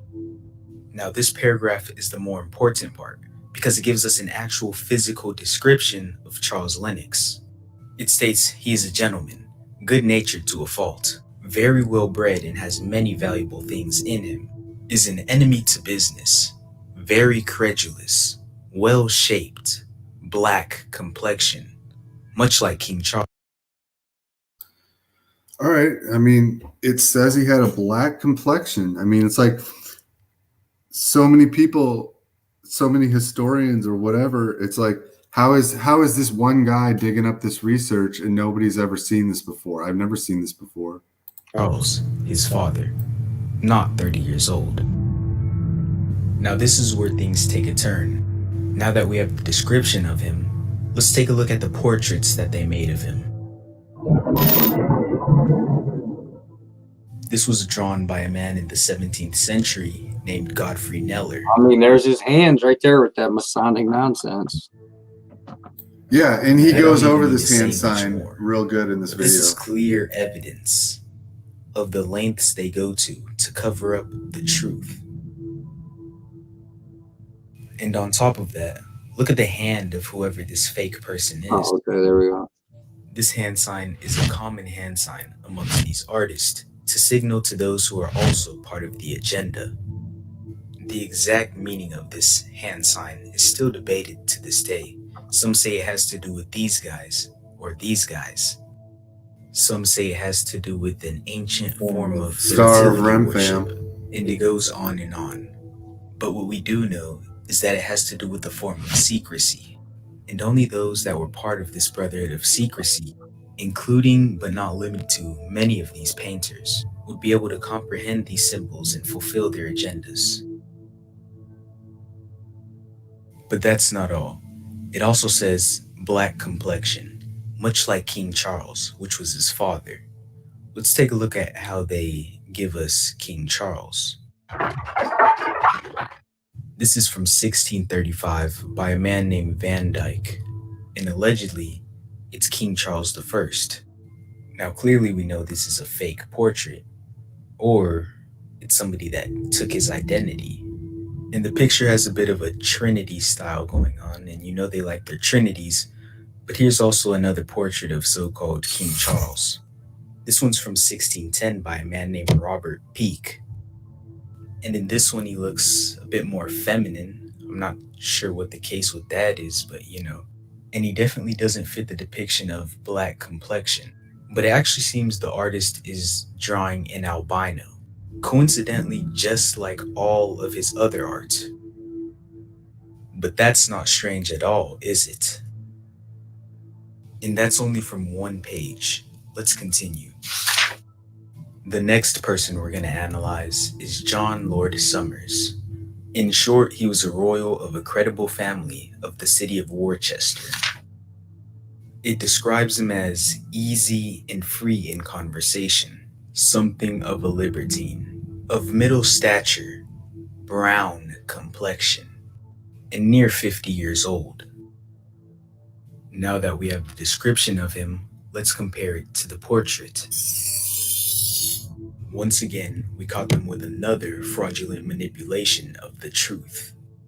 And it's no coincidence that we see the same hand sign that this artist incorporated into the portrait. This is as good proof as it gets that those secretly in control will go and have gone outrageous lengths to cover up any truths of the past and deceive an unaware humanity. And it all seems to go back to Revelation 20, where Satan is unbound from the abyss and will go out to deceive the nations. Even if you look around today, there's deceptions in almost every corner you go, whether it be television, the educational systems, the financial systems, the food industry, Hollywood, etc. You name it, there's probably something deceptive going on behind the scenes. And I've only gone through 2 pages. There's much more to come.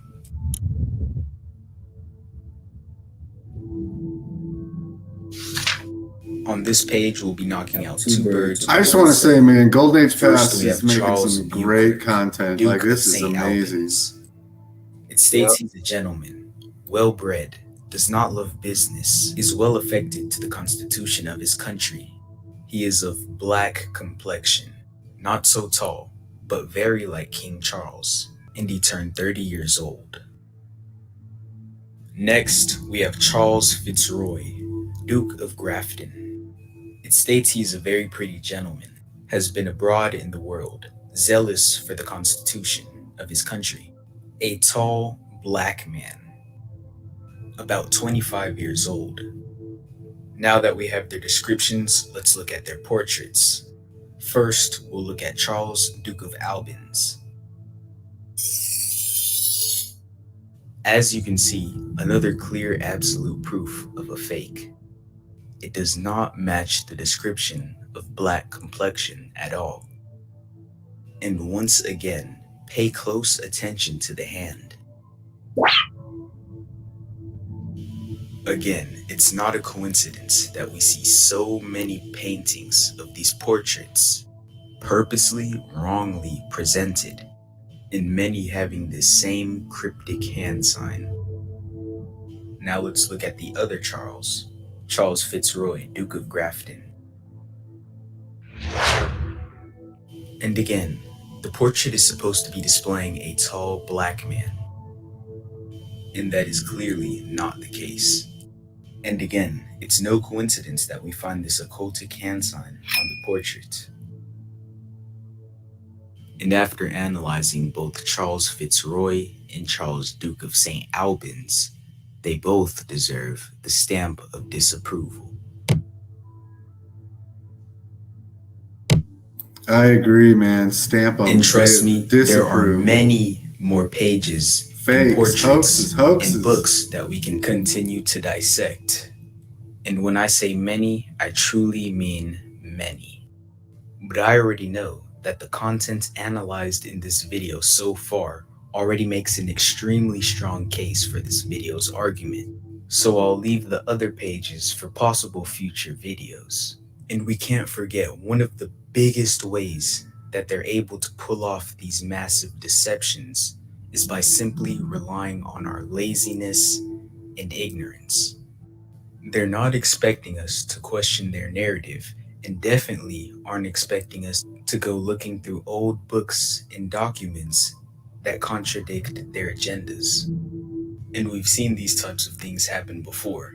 For example, somebody may stumble upon a declassified government document that says something that it's not supposed to say. And then the people in charge will take notice and then just wipe all previous evidence and act like nothing happened. But to get back on track, I think now is a good time to shortly talk about the glory of the new covenant. I think far too often, some of us focus on the negative more than the positive and forget that Christ is still reigning in power. It says countless amounts of times that it's an everlasting reign, an everlasting kingdom, an everlasting covenant. And this is where the confusion starts to come in, because there's people who are trying to tie the kingdom of God into Tartaria or Catholicism or other things that they don't even truly understand. And as seen in the video, the script can be flipped. And these things may sound good, but when put to the test, they won't fully hold up. Christ came into the world to destroy the kingdom of the devil in the souls of men, and to set up his own kingdom in them. He is the mediator of the new covenant and mediates the Spirit of God to man. It's one of the reasons there's so much power in his name. It's because he's in that mediatorial kingdom. And this covenant is opened up to all people. Gone are the days of national, genuine bloodline Israel. But I just wanted to quickly touch on that and save the depth for another video. If you enjoyed, subscribe, leave a like, and check out my last video as it's similar to this one. Right on, man. Also, feel free to mirror. Right on. Oh, good, dude. And he hits it with the gospel at the end. I know, he's so good, man. He's just, his videos are so great. I really enjoyed how concise he was when he was like, look, I could keep going, but I already know that I made a strong case. So I know. His editing's good. Everything's good on his videos, man. I thank him so much. I appreciate him so much. You know what happened? He comments on my videos too, and he says nice things to me. And then he put on one of his videos how 70% of his comments disappear on YouTube. And the comments that I've received, and I've seen the same thing on my account as well recently. So in the past, like let's say month, I'd say probably 50 to 70% of my comments have been doing wacky things too. So I have no idea what's going on with YouTube because I know it's horrible and an awful platform. But anyway, I just want him to know if he ever watches this video, man, I just love your stuff so much. So anyway, that's why I got one more lined up for him before I finish this out tonight. So keep going, man. Yeah, it's an 8 minute. It's only 8 minutes. In this video, I'll show what I think might be good proof that the apocalypse of Revelation may have already been fulfilled in the generation it was written. As a believer, it's important to understand the context the scriptures were written in. And in this video, we're focusing on the 7 churches of Revelation. Then we're going to be seeing its connection to what some call the mud flood, some say the Great Reset, some say Armageddon, or just the judgments in general. And we're going to be looking at it from a different perspective that surprisingly I haven't seen anyone connect in this way yet. That being said, we'll start off with the 7 churches of Revelation. Revelation wrote of 7 churches, commonly referred to as the 7 churches of the Apocalypse or the 7 churches of Asia. And often when reading Revelation, we forget that it was real letters written to real people in real churches. So when it says in the first verse of the whole book, it's writing about things which must shortly take place.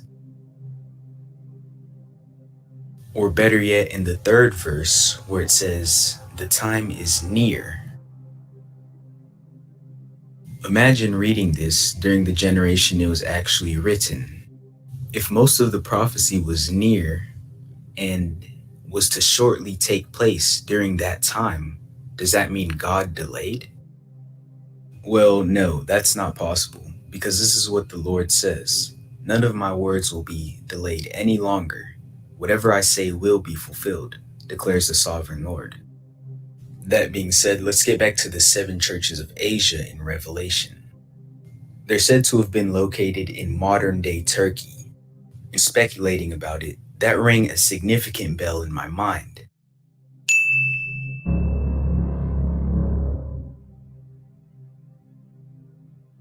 For those who are interested in alternative history, it's generally assumed that something big has happened in the past. Some assume it was some type of cataclysmic event, others infer it was a cyclical reset. But it's all speculation.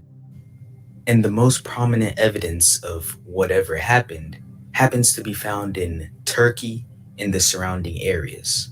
So what we're going to do now is analyze some of the most strange geological and architectural anomalies, specifically in Turkey, where the 7 churches were likely to have been located. And we'll also look at the surrounding areas, such as Syria, for the anomalies. Okay, well, this is where I'm going to actually disagree just a little bit with what he says.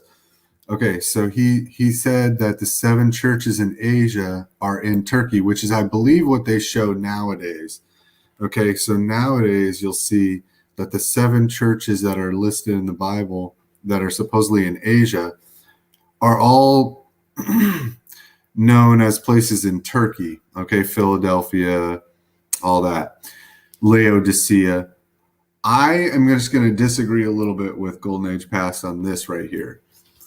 I think Turkey was a part of Asia back then in the Bible, maybe, but I think that Laodicea, Philadelphia, and other parts, I think that Asia was speaking of a much larger area than Turkey, in my opinion. And I think that I'm going to probably make another different whole video about this topic, about this exact topic. I think that potentially the country that is called Laos could be where the Church of Laodicea was located. Yeah. That's very possible. Okay, and that's in Asia, and it was like, and then I'm still trying to figure out this Philadelphia thing, because the Philadelphia thing is very mysterious to me. But like the other ones too, I think those were throughout Asia. China could have been parts of Tartaria, what we call Russia, so I think that all is considered parts of Asia in my opinion. But like, I don't know for sure on that. But that's the only part I want to disagree with Golden Age Past on here. But he has his own right to have his own theory about Turkey and everything. To have been located. And we'll also look at the surrounding areas, such as Syria, for the anomalies that occur there. And we'll ask ourselves throughout the analysis, is this possibly proof of a biblical judgment? Let's get right into it.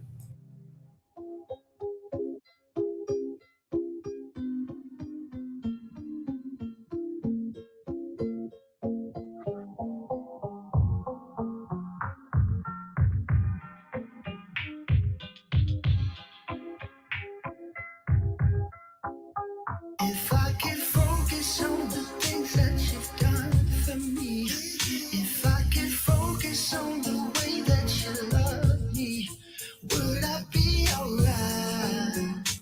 Yeah, would I be alright? If I could focus on the times that you carried me, if I could focus on the signs from above, would I be alright? Yeah, yes, I'd be alright. You were looking out for me, I was lost. You were trying to show me the signs from above. I wasn't paying attention, I was in my emotions. I'll be alright. If I could focus on the things that you've done for me, if I could focus on the way that you love me, would I be alright? Would I be alright? If I could focus on the times that you carried me, if I could focus on the signs from above, would I be alright? Would I be? Yes, I'll be alright. You were looking out for me, I was lost. You were trying to show me the signs from above. I wasn't paying attention, I was in my emotions. I'll be alright. Lord, I'll be feeling that dreams will dream when we see it. That day is the day I'll be hoping. It is your eyes I see it. Your signs and wonders. Now I know you're taking me home. Every day is a revelation. All creation is a celebration. Every day is a living story, full of glory. No need to worry.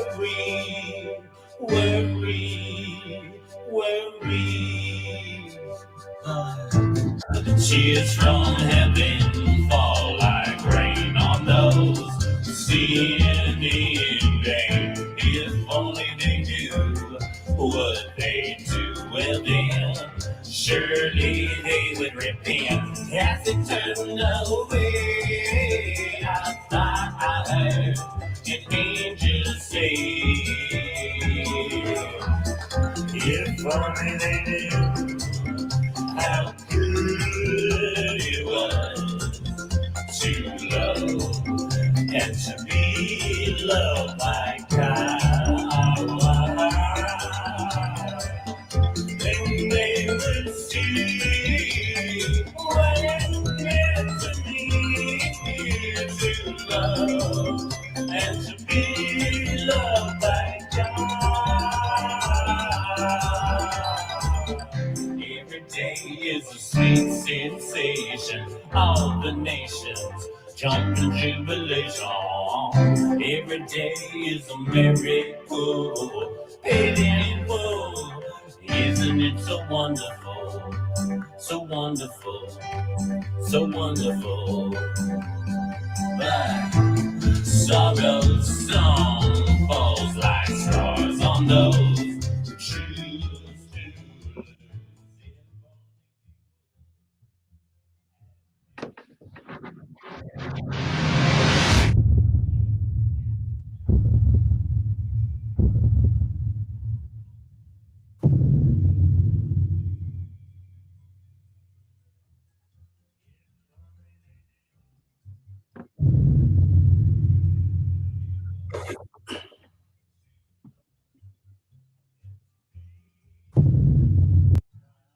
But okay, bye. I remember that part. That was funny.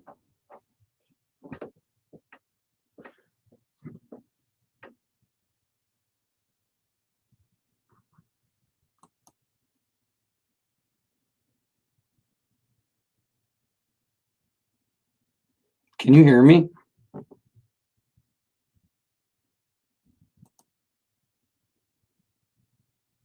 I can't hear anything.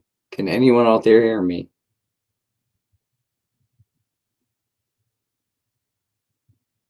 Morgan said yes. All right, cool. Yeah, this is weird. Can you guys hear Webb talking? Oh, sorry. You know what? Hey, sorry, Joel. I was talking for a little bit without. I didn't know I was on mute there. Oh, okay. All right. My bad. Anyway, we're done with videos. I was just talking about the YouTube stuff where our comments get censored back and forth between each other. Like 70% of his get deleted. Mine, same thing. We both have that mark on our YouTube accounts. You know, it's like, and I said I'm proud of it. So, right. Anyway, I was just researching those northern parts around, and this is obviously Google Maps, right? So this is the most scrubbed thing, but it was just interesting because I'm looking at this northern coastline of what they call the Siberian Sea right here, the East Siberian Sea. And they say, this is, they say there's no land up here, but I think there's land. But anyway, what I want to zoom in on now, first of all, does that look pretty interesting to you right here, this landscape? Yeah. Is there something that you like just kind of notice about it? What do you notice about it? Oh, are you talking about this landscape right here? Yeah, that we're looking at right now. What do you think? It looks like a fish immediately. A fish, really? Well, look, hold on. That's cool. There's no. I didn't see. Hold on, look. I'm gonna show you. Look where your mouse is at. The cursor. Right up here. That dark. It almost looks like a mouth drawn. Like right here. It's like a long. There's the eyeball. You were just by the eyeball. That's the eye, and then if you go down a little bit, there's the mouth. Okay. Right there. Boom. No, well, what I was saying is mostly that how many lakes and just depressions there are in this landscape, and they're all circular. They're like lakes everywhere. Like, look at them everywhere. This is northern Russia, by the way, old Tartaria right here. But along the northern coast of the Arctic Sea, basically. Wow, those are all bodies of water. I didn't. Yeah, those are all bodies of water. Yes, they are. They are. This is all like, it's a lowland. I looked at pictures, Joel. I looked this all up. And there's no mountains here really at all very much, or hills. It's all flatlands on this area that we're looking at. And it's all just water and flatlands. It's like and it's huge. I mean, this area just goes on forever. Millions of acres probably. But anyway, what I wanted to look at is this island out here, right? Which is this is north of the, this would be just south of the Arctic Circle, or potentially within the Arctic Circle. But even with now, first of all, look at how the ocean turns purplish blue over to this icy blue color. I don't know. I just think it's funny because it's like, why can't they take a picture of the water out here? If their satellites are real, it's like they only want to take a picture of this landmass. Why not take a picture of all the water? Right. It's my first question. Why, is it really that? I mean, I guess maybe there's a reason why it uses energy or something. But Anyway, Well, I was thinking with all the bodies of water, that if that was really connected to Tartaria, maybe that was an energy station where they were collecting energy or doing something with generating power. absolutely. The Yeah. water. Well, the first thing I noticed, the first really suspicious thing I noticed about this was this right here. Do you notice anything about this right here? No, right now. Do you have any? Are you video games map right now? All right, right here we're looking at this island. It's north of Russia. It's a part of Russia. This is part of just the northern coast before you get up to the Arctic Circle here. And I'm looking down, and what do I see? I see these perfectly straight lines. Look at this like canal system right here. That's not natural, I don't think. Oh, right. That's the first thing that comes to my mind when I look at this is that this is this is some kind of structure that was built, I think, right here. That's what I'm saying. Well, I'm thinking that across the way with all those bodies of water, those were probably all self-sufficient people that had their own access to like water that. Watch this, Joel. It's about to get even look how straight these lines are right here. You think rock is going to break apart in that way? Look at it, man. It's a canal. It was built. Look at it, man. Okay, so that's my point on that. Now I'll prove it to you. I'm going to prove to you that this was once like some kind of ancient Tartarian. Who knows? Antediluvian. Who knows what it was? But I'm going to show you right here what I found.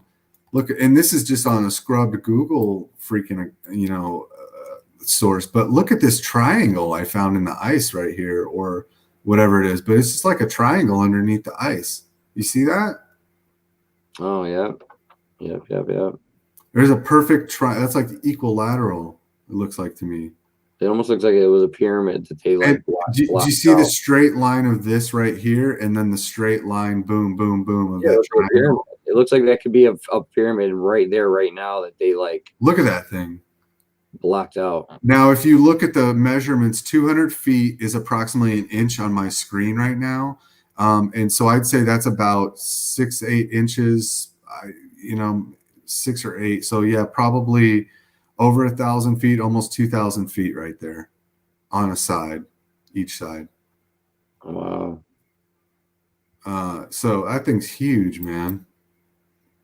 That triangle, but that's not natural at all, I don't think. No. So anyway, this was the little thing I had lined up for the end of the video, because this was just something I was looking at on my own, and I was like, what the heck is that, man? Like, how can that even be? Like, what is that? What's going on right there? You know what I mean? Nice. Yeah, that's cool. I'm glad you saved that for the end. Yeah, that's cool. Yeah, so hopefully I don't see that, but this too. I mean, like, look at this thing, man. That's and like where this is Siberia? This is by Siberia. It is, yeah, it is. Like, I guess they call that Siberia probably up there, right? I mean, the northern parts of Russia. If you flip the map, this is what it would look like here. I think they might call that Siberia. Yeah, I don't know, but they call it the Siberian Sea. Yeah, I saw that right there, East Siberian Sea right there. So, yeah. There's no way that's just natural where they have that many ponds and lakes and everything right there. Mm-hmm. So yeah, I think something was going on there. That's all that they're potentially antediluvian, you know what I mean? Giants built it or something. Kind of. There's no look at those colors and stuff. That looks like it's a video game map. Yeah. How is that real? I looked at this thing hard and close to try to find anomalies and stuff, but I didn't find too much more than what I showed you already. I looked at this for probably about an hour or something, but so I don't think there's a whole lot more on this image, but yeah, I just found those two things that I thought were interesting. And then, so the last thing I'm going to go to here is just a really quick study on how it's super obvious that Christ already came back in that generation back then, way back then. Okay, it's super obvious, and I'm going to prove it to you right now with Revelation, the book of Revelation, to end the stream out tonight. And God bless all you guys for being here. Joel, you got anything to add before I go on? No, I'm excited. Cool, man. All right, so we got the prologue. It says the revelation of Jesus Christ, which God gave him to show to his servants the things that must soon take place. Soon. I know, it's Revelation 1:1. How funny is that? 1:1. Prologue. He made it known by sending his angel to his servant John, who bore witness to the word of God and to the testimony of Jesus Christ, even to all that he saw. Blessed is the one who reads aloud the words of this prophecy, and blessed are those who hear and who keep what is written in it, for the time is near. Right. So that's 2 times I just proved it in the very first prologue of the book. Now, so anybody that's still doubting that Jesus already came back, because he said it was going to be near, he said it was going to be soon. He was not a liar. You know what I mean? He ain't lying about that. Even those who pierced him. So let's go ahead and go to the very end, because I'm not even going to take long with this. I don't need to, you know what I mean? It doesn't need to be a long sermon here. I'm going to just prove it to you quickly so that you know it's the truth. Well, next time you Bible can go right to verse 7 in chapter 1, where it says, even those who pierced him. Yeah, oh yeah, it's like dozens of other times. Like I'm not even going there tonight. Like, yeah, that's for another video. I actually want to make a video where I try to look up every single time it says that he's coming soon. And it's literally over a dozen times. You know what I mean? Right. But for now, I just want to do the first and the beginning and the end of Revelation proves it already. Gotcha. All right, I'll let you do Yeah, no worries, man.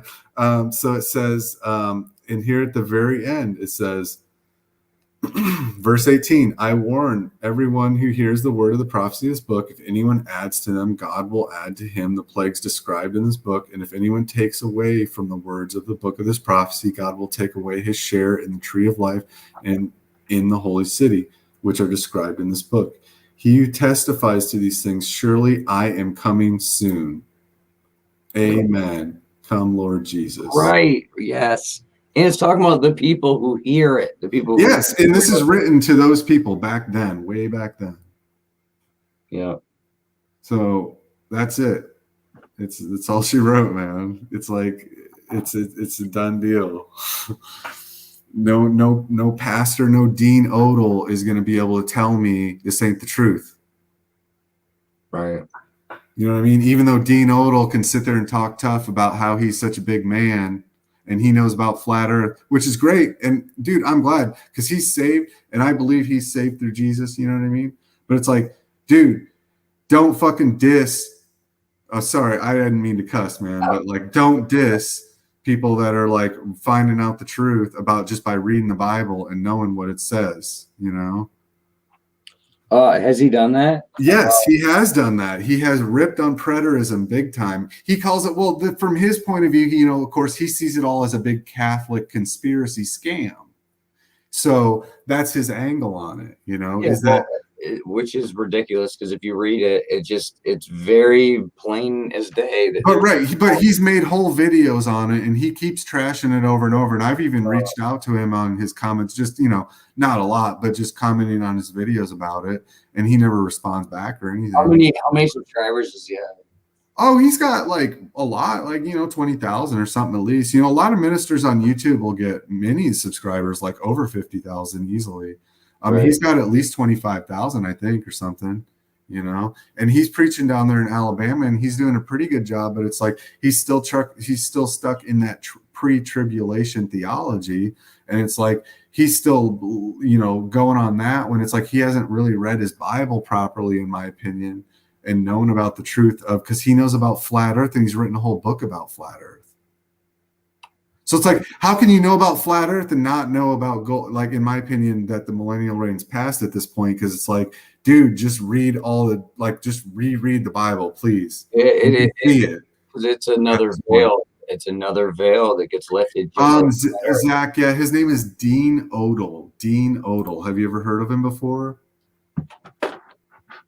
I've heard. He's a good guy. I'm not trying to like rip on him too bad, but like, you know, it's all these pastors. It's not just him. It's just like, it's all of them, you know, it's pretty much all of them other than like Alan and like Noah and a few others and like Golden Age Past and there's maybe like, there's Exploring Tartaria and Conspiracy RS has said a little bit about Millennial Reign Pass, and I'm going to give props to everyone right now. UAP has talked about it, and also even Stellium 7 has talked about the glittering sword. So those are all the people. Well, no, April at Hacking the Headlines, she did videos about it. She did a bunch of live Hacking the Headlines talked about it. What's that other woman? No Place Like Home, I guess, or something. She's talked about it too. So Okay. I give props to them too. Yes, absolutely. So, anyways, I'm gonna finish it out for tonight. Joel, you got any closing words for us? No, man, I appreciate you. I enjoy hanging out. That's it. I'll be around. Sucks I lost my voice, but oh, that's okay, man. Yeah, you don't have to. Don't worry. I just want to say thanks to everyone watching the video. To everyone, thanks for hanging out. I just the whole purpose of this was not to like bring tons of new revelations to you, but mostly just to watch some videos and relax for me and just to hang out with you guys. So thanks for doing that, and I appreciate it a lot. God bless you all. Just keep everyone in your prayers. Keep the whole world in your prayers. We gotta help the unsaved people more. I think that's like something we should probably focus on. So, all right. So have a good night, guys. Take care. Peace out. Have a good night. Thank you so much, Joel. Take care.